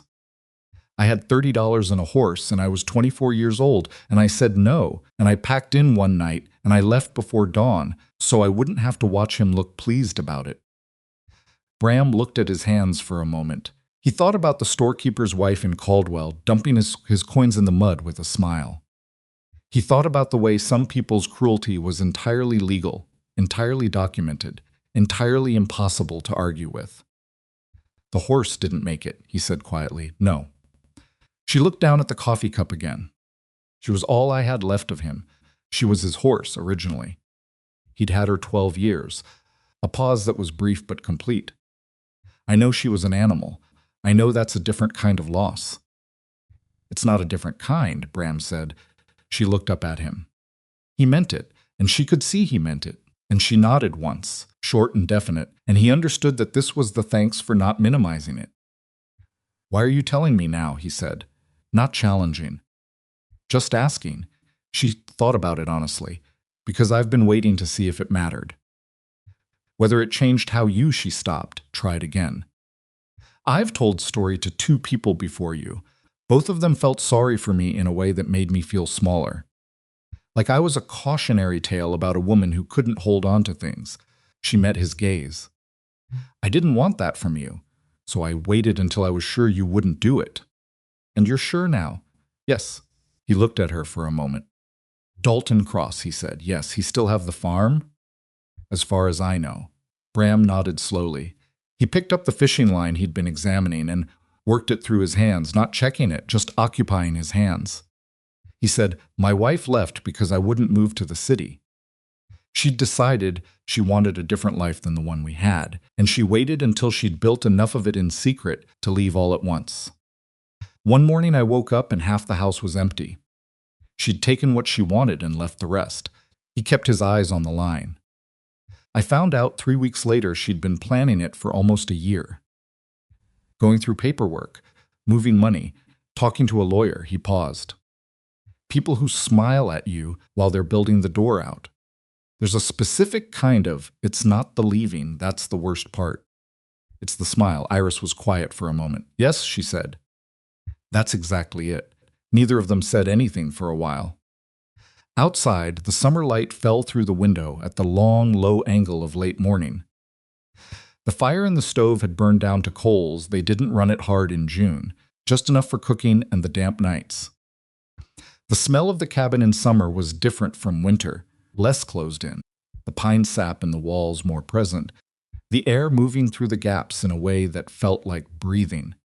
"Bram," she said. "I'm not leaving in the fall." He looked up from the line. She was looking at him directly. No hedging, no conditional attached, no let me explain the reasoning. Just the statement, offered the way she offered most true things, flatly and without decoration. "I didn't ask you to," he said. "I know, I'm telling you anyway." She wrapped both hands around the cup. "Because the last time you had the option to plan for 2 people or 1, you tried to plan for 1 and not tell me. And I'd rather you didn't do that again." He held her gaze. He said, "I won't." Good. She drank her coffee. "We need to put in more stores than last year. Double, obviously. And I want to add a second water barrel before the creek drops in late summer. And the north corner of the cabin roof has a soft spot. I found it last week when I was clearing the moss. It needs to be addressed before the snow loads." He stared at her. "You found a soft spot in the roof. 3rd rafter from the north wall. You can feel it when you press on the outside boards." "Why were you on the roof?" "Clearing the moss. It holds moisture against the boards." She looked at him with the patient expression of someone who has thought about the roof more recently than the other person in the conversation. "You didn't do it last fall." "I didn't." He stopped. He thought about last fall, when he'd been alone and the roof had been adequate, and he'd done the minimum necessary to get through winter. "I'll look at it. We'll look at it," she said. He opened his mouth. Closed it, nodded. The roof took 2 days. The soft spot was exactly where she'd said it was. 3rd rafter from the north wall, 2 boards that had rotted at their edges from water pooling under accumulated moss. He replaced the boards, and she handed materials up and held the ladder steady on the uneven ground. And on the second day, when he was repositioning to reach the far side of the repair, she said, from below, "Weight on your left foot. The right side of that board isn't fully nailed." He shifted his weight and found she was correct and spent a moment being quietly impressed with someone who was managing a ladder and a lumber handoff and tracking his footing simultaneously. "How did you? The board moved when you first stepped on it," she said. "I saw it flex." He finished the repair. He came down the ladder. She was already carrying the leftover lumber back to the stack. He watched her go and decided, not for the first time, that whoever Iris Whitcomb had been going to become, if her life had gone differently, was someone he would probably never get to meet, and that the version of her standing in his yard carrying lumber was, despite everything it had cost her to become, worth knowing. He didn't say any of that. He helped carry the lumber. July brought visitors, 2 of them on a Wednesday, following the main trail up from Caldwell with a pack mule and the particular gait of men who'd been walking for 2 days. Bram saw them before they reached the cabin. He had a sight line down the lower trail from the east corner of the property, and he'd learned to check it out of habit without making a production of it. He watched them for a few minutes. They weren't moving fast. They weren't moving like men who were lost or desperate. They had the paced, resigned walk of people doing planned travel. He went inside. 2 men coming up the lower trail, he said. Iris looked up from the table, where she'd been relabeling the seed packets for next year. "How far?" 20 minutes, she looked at him. A question in the look without being asked out loud. He understood the question. He'd been alone up here for years, and nobody knew he had company. And 2 men on the trail could be anything: trappers, hunters, somebody with business in the range, somebody who'd heard there was a cabin and needed shelter. "I'll be outside," she said. She didn't say it as a question. She was saying where she would position herself, which was in visible distance but not at the door. He understood the logic. A woman alone with a stranger could be read as a situation. A woman who appeared to live there, working in the yard, was different. He nodded. She gathered her seed packets and went out to the garden, which needed attention anyway. The 2 men arrived at 12, past his estimate. They were trappers working a seasonal range 20 miles north. He'd never crossed paths with them, but he knew the kind on sight. Weathered, capable, carrying good gear, and not wasting words about it. The older one was named Perch. The younger one didn't give a name, and Bram didn't ask.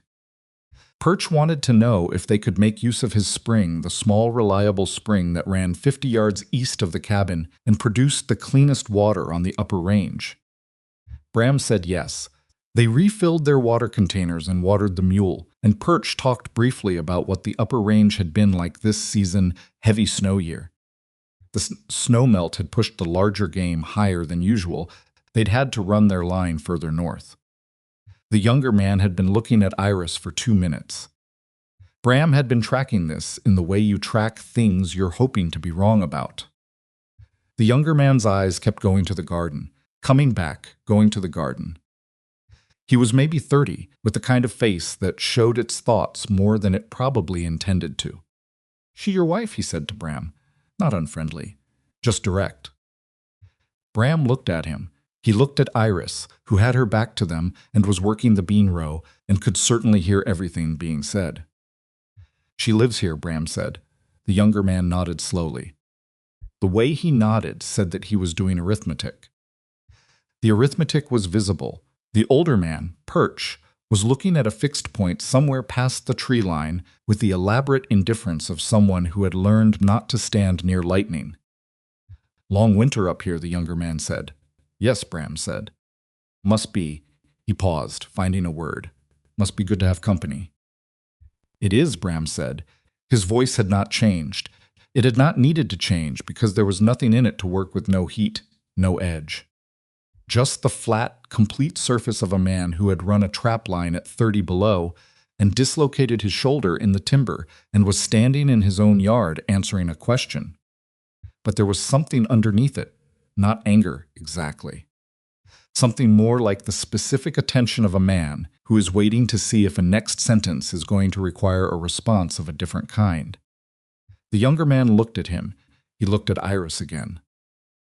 He looked back at Bram. "Perch," he said, "we should keep moving." "Yep," said Perch, who had been ready to keep moving for several minutes. They thanked Bram for the spring. They went back to the main trail. Bram watched them until they were below the timber line, then turned back to the cabin. He came around the side. Iris was still in the garden, still working the beans, but she had turned so that she could see both the trail and him. "You heard all of it," he said. "Yes." He came and stood at the edge of the garden. He looked at the bean row. "I didn't know what to call you," he said. She looked at him with one of her precise, unshifting looks. "You said I live here. That's the truth of it." "Yes." She turned back to the beans. "It is." He stood there a moment. Then he went inside and put water on. But the exchange with the young trapper had stirred something up that he'd been letting settle at the bottom of a deeper water. Not the man himself, he was gone, irrelevant. It was the question. What she was to him, what he was to her. He told himself they were partners. He'd told himself they were 2 people who had found a workable arrangement and were honest with each other about it. He'd told himself a lot of sensible and accurate things, and all of them were true, and none of them were the whole truth. The whole truth was harder. The whole truth was that he had not been fully comfortable with himself for 4 months now, and the discomfort wasn't unpleasant. And both of those facts were extremely inconvenient for a man who had built his life around the principle that discomfort was a signal to fix something. He could not fix this by being more practical. That was the problem. The conversation happened on a Saturday evening in late July, when the light was the color of old gold and the temperature had climbed to something that could be called genuinely warm for the first time all year. They'd eaten outside, something they did occasionally, carrying the 2 camp stools out and eating on the south side of the cabin where the wall held the afternoon heat. The food was a stew Iris had made with the grouse and the first of the garden kale, which had been better than it sounded, and they'd eaten without talking much. It was normal. Afterward, she sat with her elbows on her knees and looked at the tree line. He sat back against the cabin wall. The evening moved around them without hurry. He said, "I want to tell you something." She turned her head. He looked at the tree line because it was easier than her face. He said, "I'm 54 years old. I look like 11 winters on a mountain. I've got a shoulder that complains every morning and a temper I've gotten under control, but it's been work. I don't know how to do the things that make a person easy to be around. I know how to work. I know how to be honest. That's most of what I've got." Iris said nothing. She was watching him. "I'm not telling you this to talk myself down," he said. "I'm telling you because I'm about to say something, and I want you to have the full picture before I say it." He turned and looked at her directly. "I'm not going to pretend I don't know what this is. Between us, I'm not built for pretending, and I'm too old to start." She held his gaze. She waited. "I want you to stay," he said. "Not because the shelves need filling, or the roof needs checking, or the trap line runs better with 2 people. Because he stopped, found the words where they were, which was somewhere less accessible than the practical vocabulary he'd been using his whole life. "Because you're the first person in a long time who saw what I was actually doing and not what they thought I should be doing. And I'm not asking for something I haven't earned. I'm just telling you what's true." The evening held. Iris looked at him for a long time. Long enough that he started to build the architecture of being wrong what he would say, how he would make it workable, how they could put this back in a drawer and continue functioning, which they could, because they were both people who could do hard things. Then she said, "You think you haven't earned it. I think I don't know. The most honest thing you've said." She looked at her hands. Then back at him. "I'm going to tell you something now, and I want you to hear all of it before you say anything." "Okay," he said. "I have spent most of my life around men who said the right things," she said. "Polite men. Men who knew what words to use and when to use them. My father's partner came to the funeral and he said she stopped. Reset, he said the right things. He put his hand on my arm at the grave and said he was sorry for my loss and that my father was a good man. And every word of it was true and also completely meaningless because he'd been planning what he was going to do to us for years." She wasn't angry saying this. She was precise. "I don't trust words anymore. I trust what people do." Bram waited. "You carried a stranger out of a blizzard," she said. "You gave her half your food and all your warmth and asked for nothing in return. You didn't make her feel like a charity case, and you didn't make her feel like a burden, even when she was both. When you were hurt and helpless, you let her help you without turning it into something you had to take back." She paused. "You told her when there was a problem, eventually, and you listened when she told you to tell her sooner. You built shelves because she was staying. You said she lives here when someone asked, without apology and without making it more than it was." She looked at him with those dark eyes. "That's what you've done. That's the record. I don't need you to list your deficiencies." "I can see them. I can also see everything else," he said. "Iris." "I'm not finished," she said quietly. He stopped. "You said you don't know how to make a person easy to be around."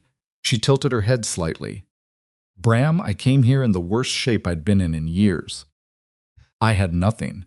I had $30 when I left my father's farm, and I spent it on the horse and the supplies that are somewhere in a drift below the North Trail.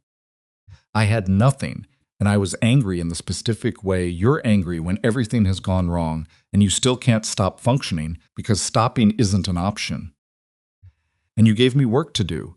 You gave me a trap line and a woodpile and a use, and you treated me like someone capable of managing her own situation instead of someone who needed to be managed." She paused.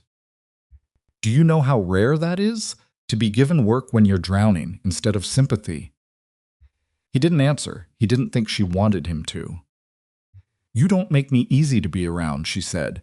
"You make me feel like being around is enough." Those are completely different things. She looked at him steadily. "I'm not here because I have nowhere else to go. I figured out somewhere around February that I could make it to Caldwell alone if I had to. I stayed because I wanted to, and I'm telling you that now so you can stop carrying around the idea that I'm here by default." The evening light moved on the tree line. Somewhere in the timber, a bird called twice and stopped. Bram looked at her. He looked at her hands, which were resting on her knees, the work-rue knuckles, the scar on the right one she'd gotten on the trap line in March, the particular stillness of hands that are comfortable with themselves. He said, "You're the strongest person I know." She shook her head slowly. "No, I'm just not delicate. There's a difference." She paused. "Although to you, I suspect they look the same." Something that was entirely joy moved through him, brief and specific, because she was right, and she was funny, and she was looking at him with the scar above her eyebrow and the evening light, and he was 54 years old, and he had not felt like this for so long that it had its own kind of vertigo. Tamiri stopped. The word was there. He'd been keeping it at a careful distance for months, and now it was right at the edge of the sentence, and he was going to say it, because she had asked for honesty, and this was the most honest thing he could offer. "To me, you're everything I didn't know I was still waiting for."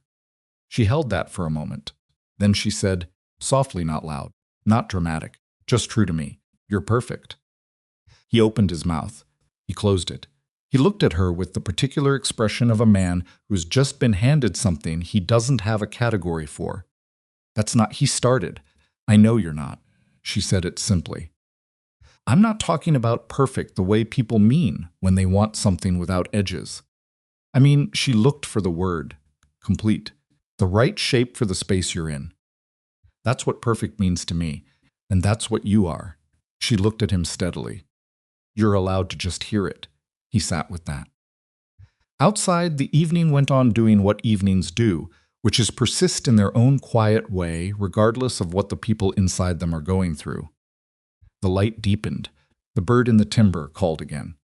The smell of the garden came around the side of the cabin, something green and living and deliberately planted. "Okay," he said finally. She looked at him. "I hear it," he said. She nodded once. She looked back at the tree line. They sat there for a while longer in the way they'd learned to sit together, not filling the space, not performing comfort for the other's benefit, just present in it, both of them, the mountain holding them the way it held everything on its slopes, without sentiment, without promise, but completely and without looking away. They didn't talk about it again for 3 days, not because it had gone wrong, and not because either of them was avoiding it, but because some things, once said, need time to settle into the ground before you can walk on them without sinking.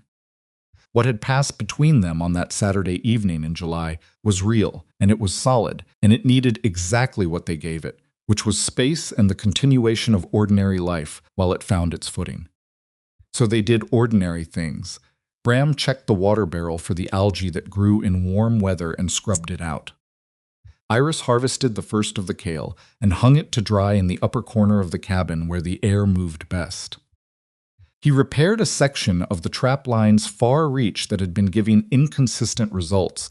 The problem turned out to be a beaver dam upstream that had shifted the water table and changed where the smaller animals were traveling.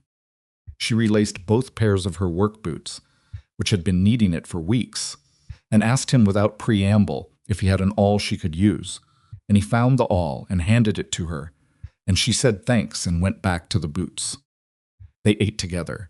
They worked in the same spaces at the same time without collision, the way two people do when they've learned the geography of each other's movements.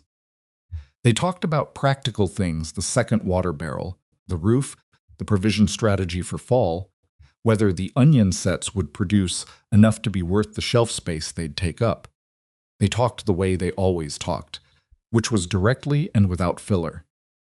And underneath all of it, steady as the creak sound that had become so constant it was nearly silence, was the knowledge of what had been said and heard and not taken back.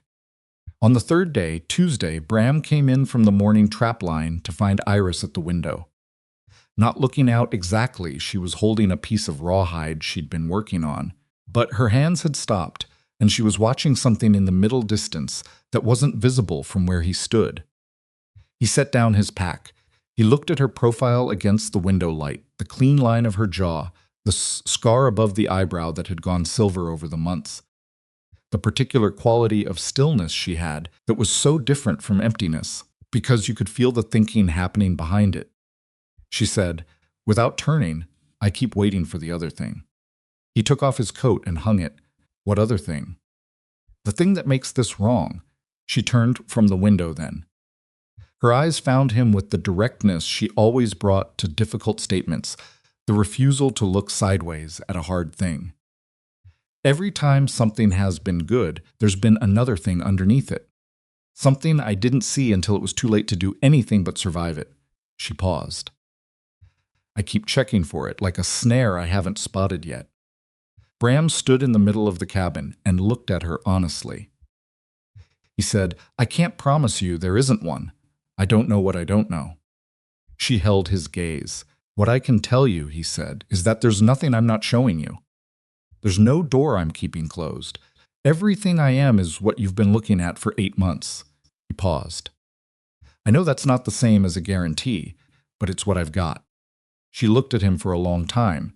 Then she did something she very rarely did, which was exhale in a way that was completely unguarded along. Slow release that carried in it the weight of 8 months of vigilance and the specific exhaustion of a person who has been waiting for disaster so consistently that the absence of it has become its own strange pressure. "Okay," she said. He nodded. He went to the stove and checked the coals. He said, "I was thinking we could start on the second water barrel this week." "I was thinking the same thing," she said. She looked at the rawhide in her hands. She started working it again.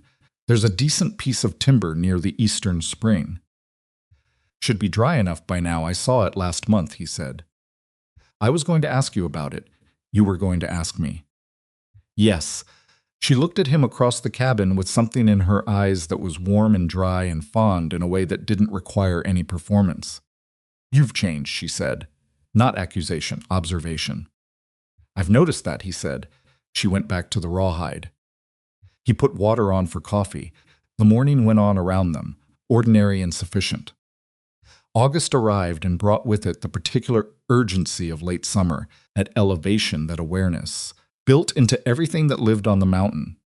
The warm days were numbered, and the account needed to be full before the cold came to collect.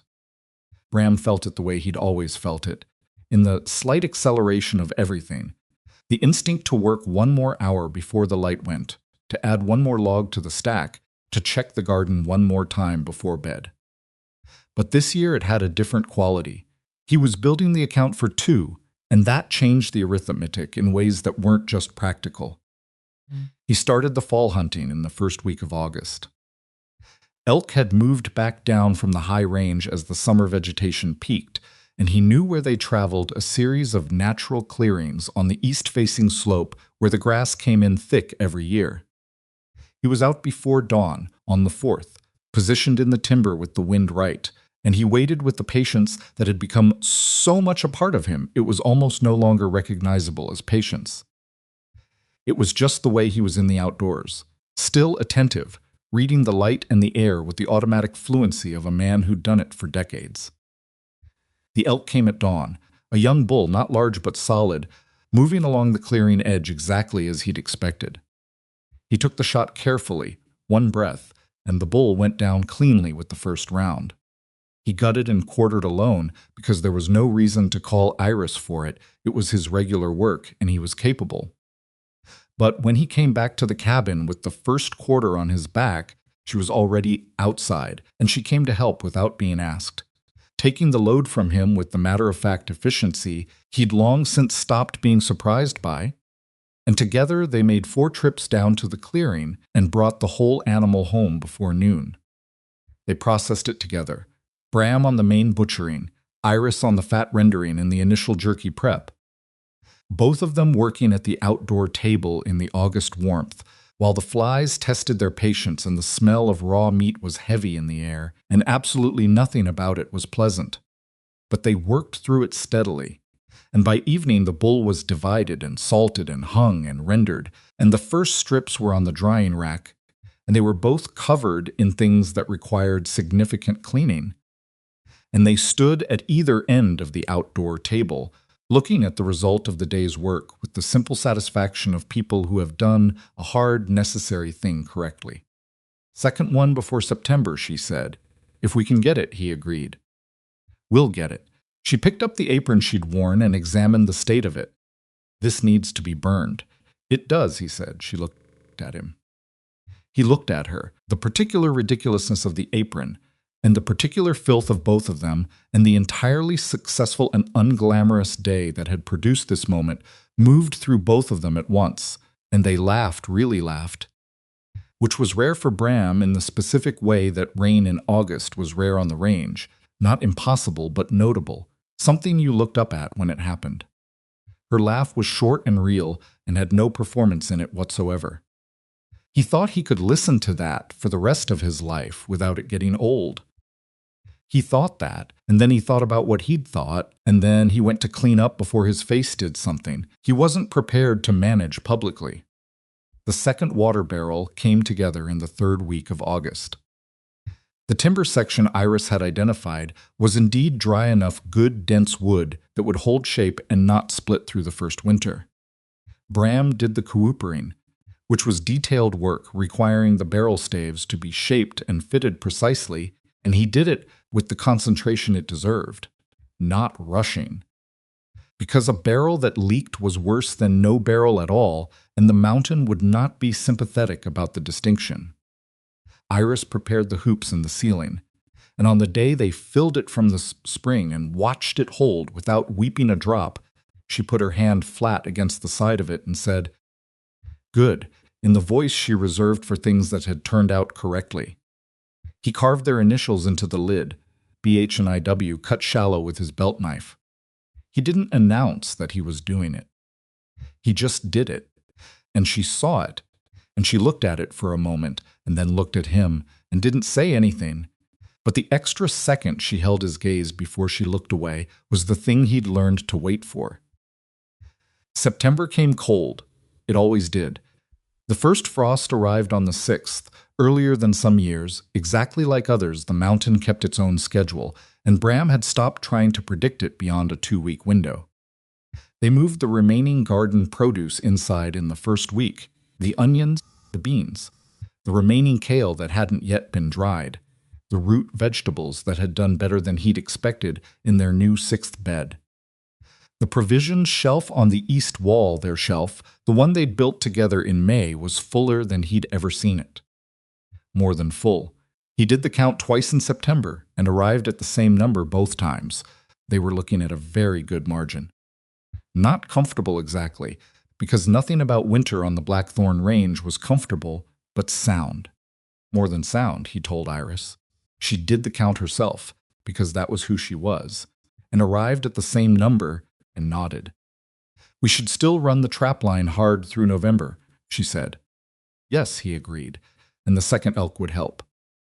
"I know. I've been watching the east clearing. They're still moving through." "I'll come tomorrow," she said. He started to say that it wasn't necessary, that he could manage the stalk alone, and then he stopped himself, because she hadn't said she needed to come. She'd said she would come.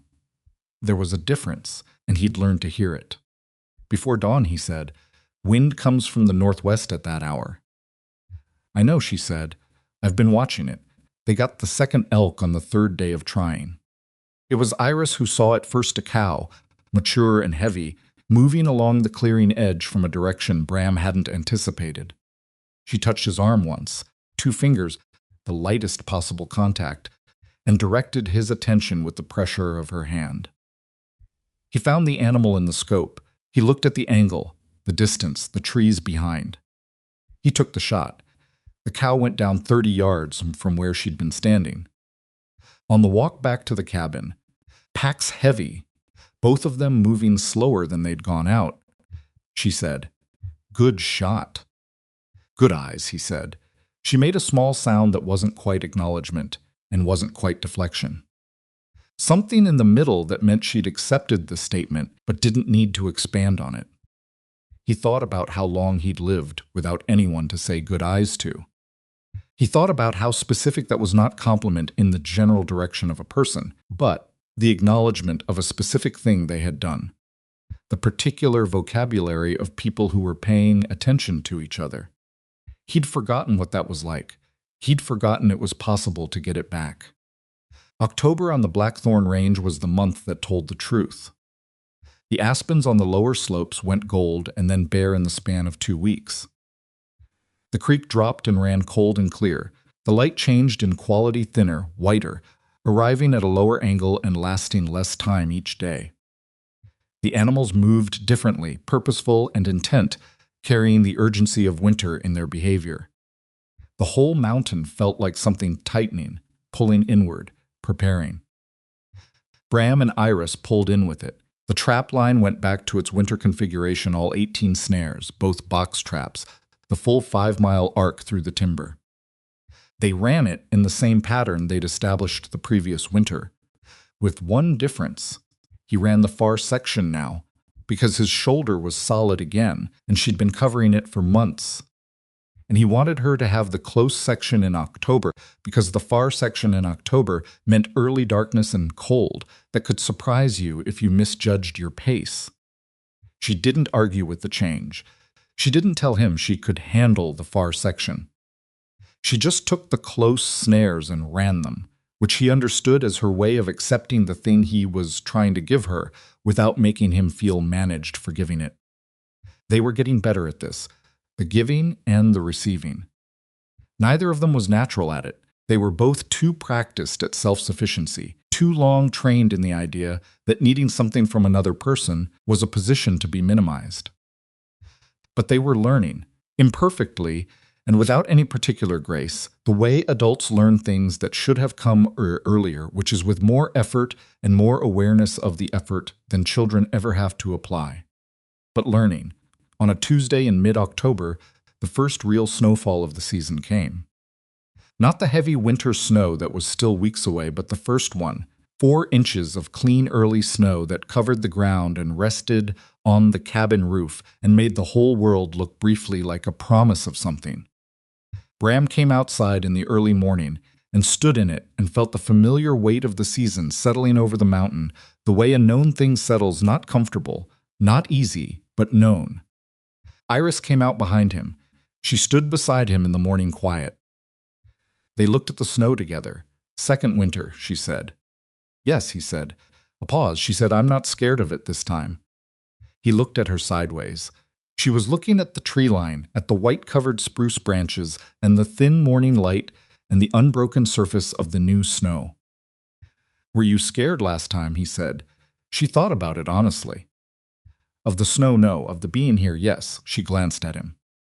"Not of you. Of the situation. Of needing something I couldn't be certain of." He nodded. He looked back at the tree line. "And now?" She considered. It was one of the things about her he'd come to rely on. She didn't give answers that were faster than the truth. She found the real answer and gave that one, even when it took a moment. "Now I know what I'm in," she said. "That's different." It was different. He knew that as well as she did. There was a distinction between uncertainty and difficulty, and both of them had spent their lives conflating the two because the uncertainty had always been the harder part.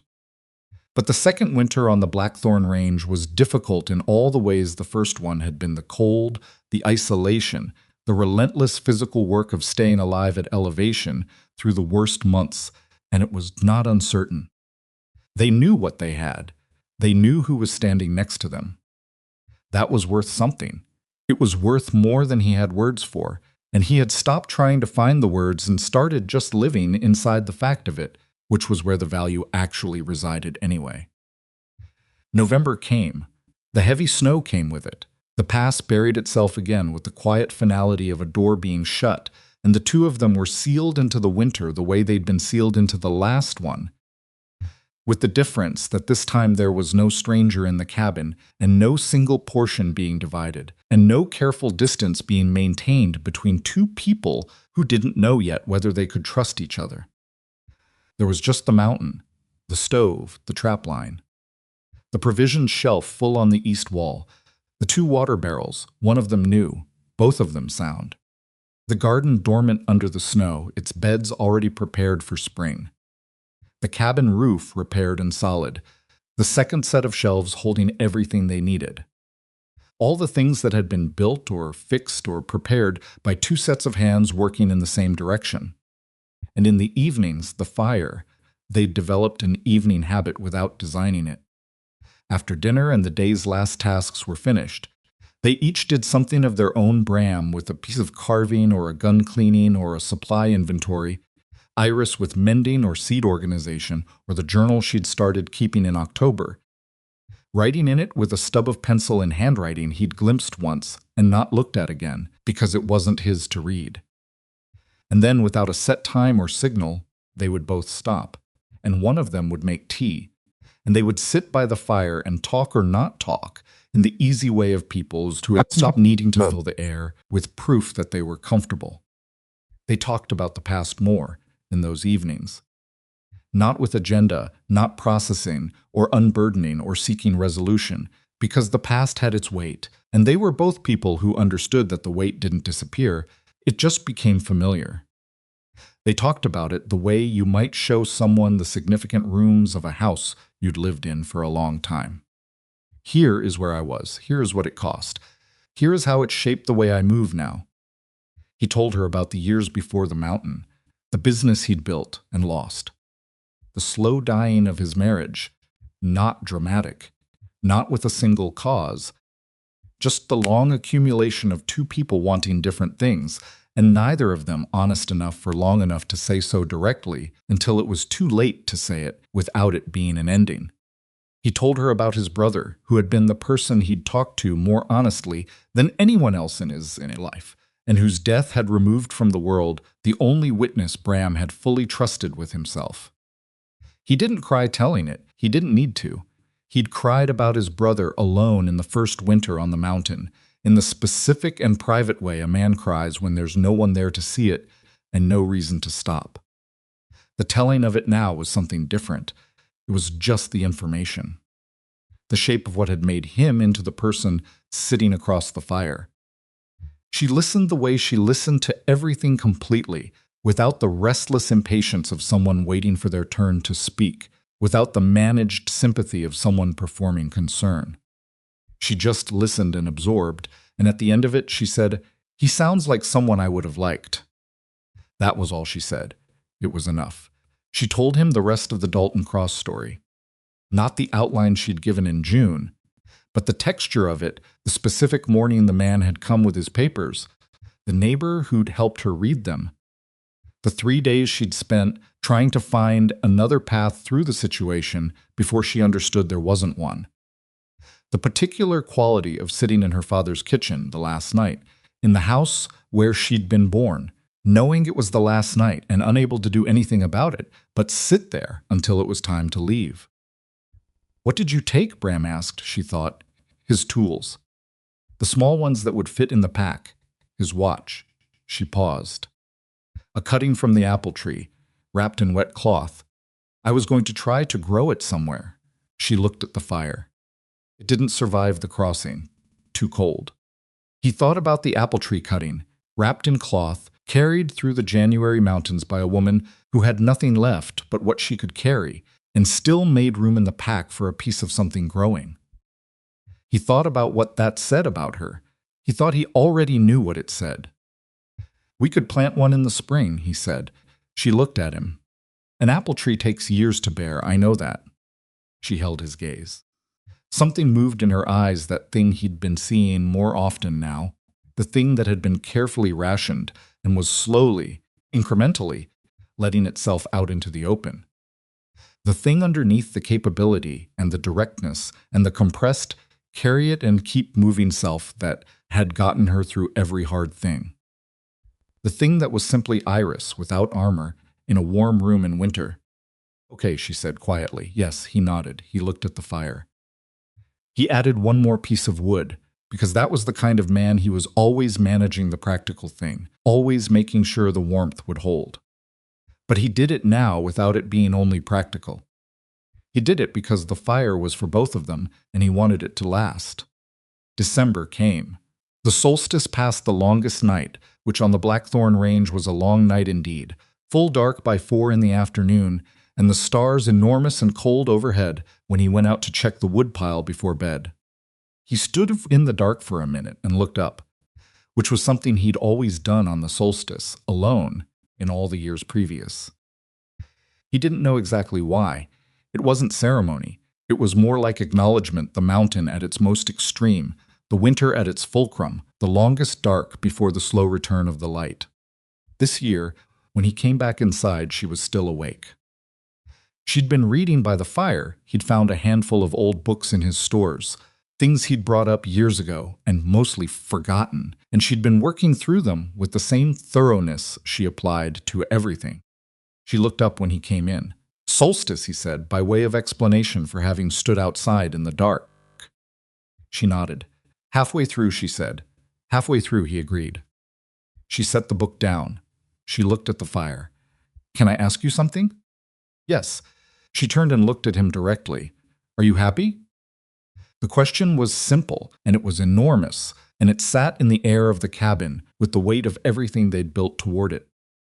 He sat down on the cot across from her and thought about it the way she'd taught him by her example, to think about honest questions, not looking for the comfortable answer, but the real one. He had aching bones and a shoulder that would never be entirely right.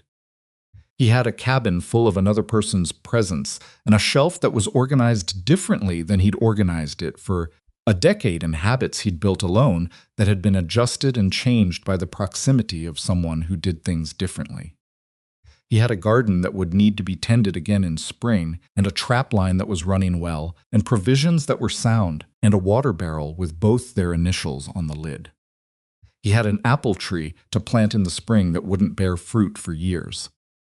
He had a woman across the fire who asked honest questions and waited for honest answers, and had set a dislocated shoulder by firelight and split wood before dawn, and looked at him once and said to me, "You're perfect," and meant something true by it. Yes, he said, I think I actually am. She looked at him for a moment. Then she picked up her book again, but she was smiling at the page, not a wide smile, not performed.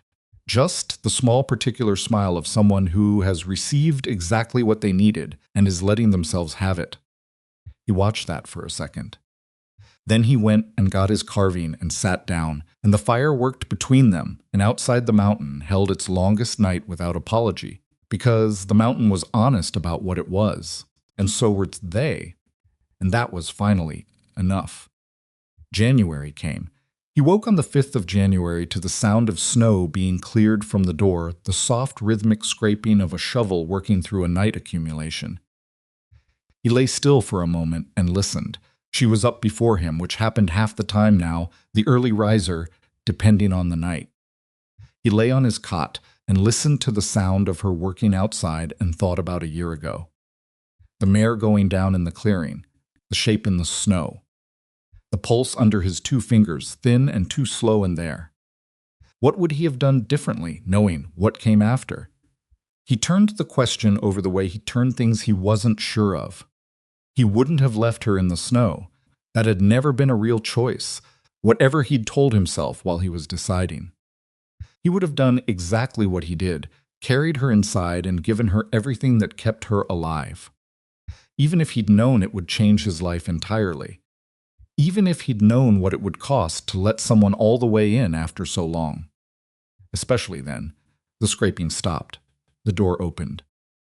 Cold air entered, and then the door closed, and her footsteps crossed the floor, and the stove opened, and she added wood, and the cabin's temperature stabilized back toward warmth. And none of this was remarkable, and all of it was, which was the exact nature of a life built from ordinary things. Storm, he said, without opening his eyes. 12 inches. maybe more. The kettle went on the stove. Wind from the north. Should clear by afternoon. Trapline can wait, he said. I know. He opened his eyes. She was standing at the stove with her back to him, still in her coat, snow in her hair from the clearing work. He looked at the set of her shoulders, not the compressed, carrying something set, but the relaxed version, the one that had emerged gradually through the months, like something thawing. The version that meant she was home. He sat up. I'll do the water barrel. I already checked it. It's fine. The north corner of the roof. Had 12 inches on it last week and held. It's fine. She turned and looked at him with that precise, patient expression that meant she had already checked the things he was about to worry about. Drink your coffee first. She set his cup on the small table beside the stove. He got up and took it. They stood in the cabin in the January morning, with a storm outside and 12 inches on the ground, and the stove ticking with new wood and 2 cups of coffee, and the kind of quiet that is not a lack of noise, but a presence of something that fills a space so completely there's no room for anything else. He thought about what she'd said in November. Now I know what I'm in. That's different.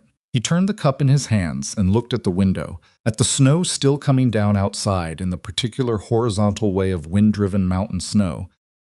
And he thought about the 11 years he'd spent in this cabin before she fell out of that storm and into his clearing. He didn't regret those years. He'd needed them, in ways he hadn't fully understood while he was living them, to become someone capable of being useful when it mattered. Someone patient enough. Someone honest enough, someone who'd done enough of the interior work of a difficult life to have something real to offer instead of just the idea of something. But he was glad they were over. He was glad they were over in the specific, non-sentimental way of a man who has no interest in wasting time on wishes and would rather just live accurately inside the fact of what he has. What he had was considerable. Not comfortable. The Blackthorn Range would never be comfortable, and any man who told you otherwise was either lying or visiting. Not easy. Nothing about this life was easy, and the people who romanticized it had never spent January at elevation, with a trap line in 20 degrees below and a wood pile that needed managing like a second job. Not without its griefs, because both of them carried those, and would keep carrying them, because that was what people did with the losses that had made them. But real. Solid, built from the right materials in the right way, tested by the hardest conditions available, and holding. He thought about the first thing she'd said to him when she woke in his cabin a year ago. Where's my rifle? He'd been startled by it then, in the way you're startled by something that doesn't match what you expected. He thought about it now with something that was nearly amusement, nearly tenderness, and was, in fact, both. She had woken from near death and immediately tried to determine how to defend herself because she was someone who had learned, correctly, that waiting to be saved was a poor strategy. He had not been offended by it then. He had been, in ways he hadn't understood yet, impressed. He was still impressed. He thought he always would be. Iris, he said. She looked up from her cup. A year ago today, he said. More or less she considered the 5th of January. The storm. She'd told him once that she couldn't remember the exact date of her arrival because the first few days had been blurred by cold and exhaustion. He'd been counting from his own memory, from the notch on the wall he'd cut that first morning. She knew that. He'd shown her the wall, once, in March, and she'd looked at the notch and then at the 11 years of nothing before it and not said anything for a while. She looked at him now with the full weight of her attention, which was always a specific thing, always felt. What do you want to say about it? She asked. He thought. He said, I just wanted to say it. She looked at him for a moment. Then she nodded once and looked back at the window. Outside, the storm did what January storms on the Blackthorn Range did, which was exactly what it wanted for as long as it wanted to, with complete indifference to what the people inside the cabin required from the day. The snow came down. The wind moved it. The temperature sat at whatever the temperature was going to sit at, and the mountain received all of it without complaint or resistance. because that was the mountain's nature to simply be what it was, thoroughly and without apology. Stove held, the provisions shelf held, the new water barrel, its lid marked BAW in shallow knife cuts, held everything it was supposed to hold. The apple tree would go in the ground in spring, on the south side of the cabin where the wall held the most heat, in a bed that Iris would prepare and Bram would post, and both of them would tend through the short summers and protect through the long winters, and it wouldn't bear fruit for years. And they both knew that, and neither of them considered it a problem. A tree that takes years is a different kind of statement than a tree that takes months. It says something about what you believe is coming. It says something about who you think you're going to be, still here, in the years after this one. It says, I am planting this because I intend to be present when it becomes what it is going to become. That was the real thing they'd built, not the shelves or the barrel or the repaired roof, though all of those were real and all of them mattered. The real thing was the intention that ran through all of it, the deep, unhurried, utterly unromantic certainty that this was the place, and this was the person, and this was the life. With all its difficulty, and all its scarcity, and all its beauty, that wasn't the soft kind but the hard kind that you had to earn the eyes to see. Bram Harlan had spent 11 years surviving the Blackthorn Range. He had been very good at it. He had been, by the mountain's honest standard, successful. He had kept himself alive in conditions that killed careless men, and he had done it with discipline and intelligence, and the particular kind of will that doesn't announce itself but simply continues. What he had not done for all those years was live. Living was harder than surviving. He hadn't expected that. He'd thought, in some unexamined way, that survival was the hard part and everything else was easier, that once you'd mastered the cold and the dark and the scarcity, the rest of it would be simpler by comparison. He'd been wrong about that. Living required things that surviving didn't ask for. It required you to be known, which meant being seen, which meant being wrong in front of someone, and not being able to take it back, and not being able to fix it by force of will alone. It required you to give things that could not be reclaimed. It required, at its most essential, the willingness to be changed by another person, not managed, not improved, but genuinely altered in the way that contact with something real always alters what it touches. He'd been changed. He knew it the way you know a healed bone, not from pain, but from strength where there had been damage. Iris had not fixed him. He had not needed fixing. But she had shown him, by being exactly who she was and asking nothing of him that wasn't genuine, that the version of himself he'd been running on the mountain for 11 years was not the final version, was not the only version, was not, in fact, the best version he was capable of being. She had not done this intentionally. She had done it by splitting wood before dawn and asking to see the trap line and setting his shoulder back into the socket by firelight and saying good eyes when he needed it, said. She had done it by being someone worth being honest with, which is the rarest thing one person can be for another. He understood finally what his brother had meant, his brother who had been married for 20 years to the same woman and who had said once, for a drink, that the best thing a person could do for someone they loved was simply to show up as themselves. Not a better self, not a managed self, just the actual one, flaws accounted for, present and real. His brother had known what he was talking about. Outside, the January storm began to ease toward midday, the way storms on the Blackthorn Range sometimes did not surrendering, just pausing, taking stock. The snow slowed and the wind dropped and the quality of the light through the window changed slightly, white and diffuse, but stronger. Iris put her cup down. She went to the window and looked out at the changed weather. Clearing, she said. Looks like it, Bram said. She pulled her coat back on. She picked up the smaller snow shovel. She said, I'll open up the path to the spring while it's light. I'll get the roof, he said. She nodded. She opened the door and went out into the quiet left by a storm that had finished saying what it had to say.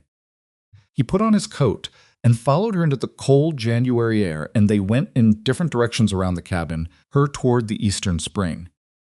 him toward the ladder and the snow load on the roof, and neither of them looked back because there was no need to. They were both exactly where they were supposed to be. They had earned that, both of them. Not through virtue, not through patience and good character and clean living, but through the ordinary and exhausting and unglamorous work of two damaged people refusing to let what had happened to them be the final word on what they were capable of.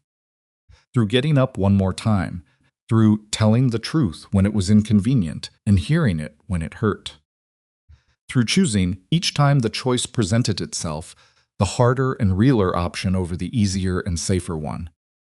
The mountain did not care about any of this. The mountain had no investment in their story. It would be just as cold next January as it had been this one, just as unforgiving, just as honest in its demands.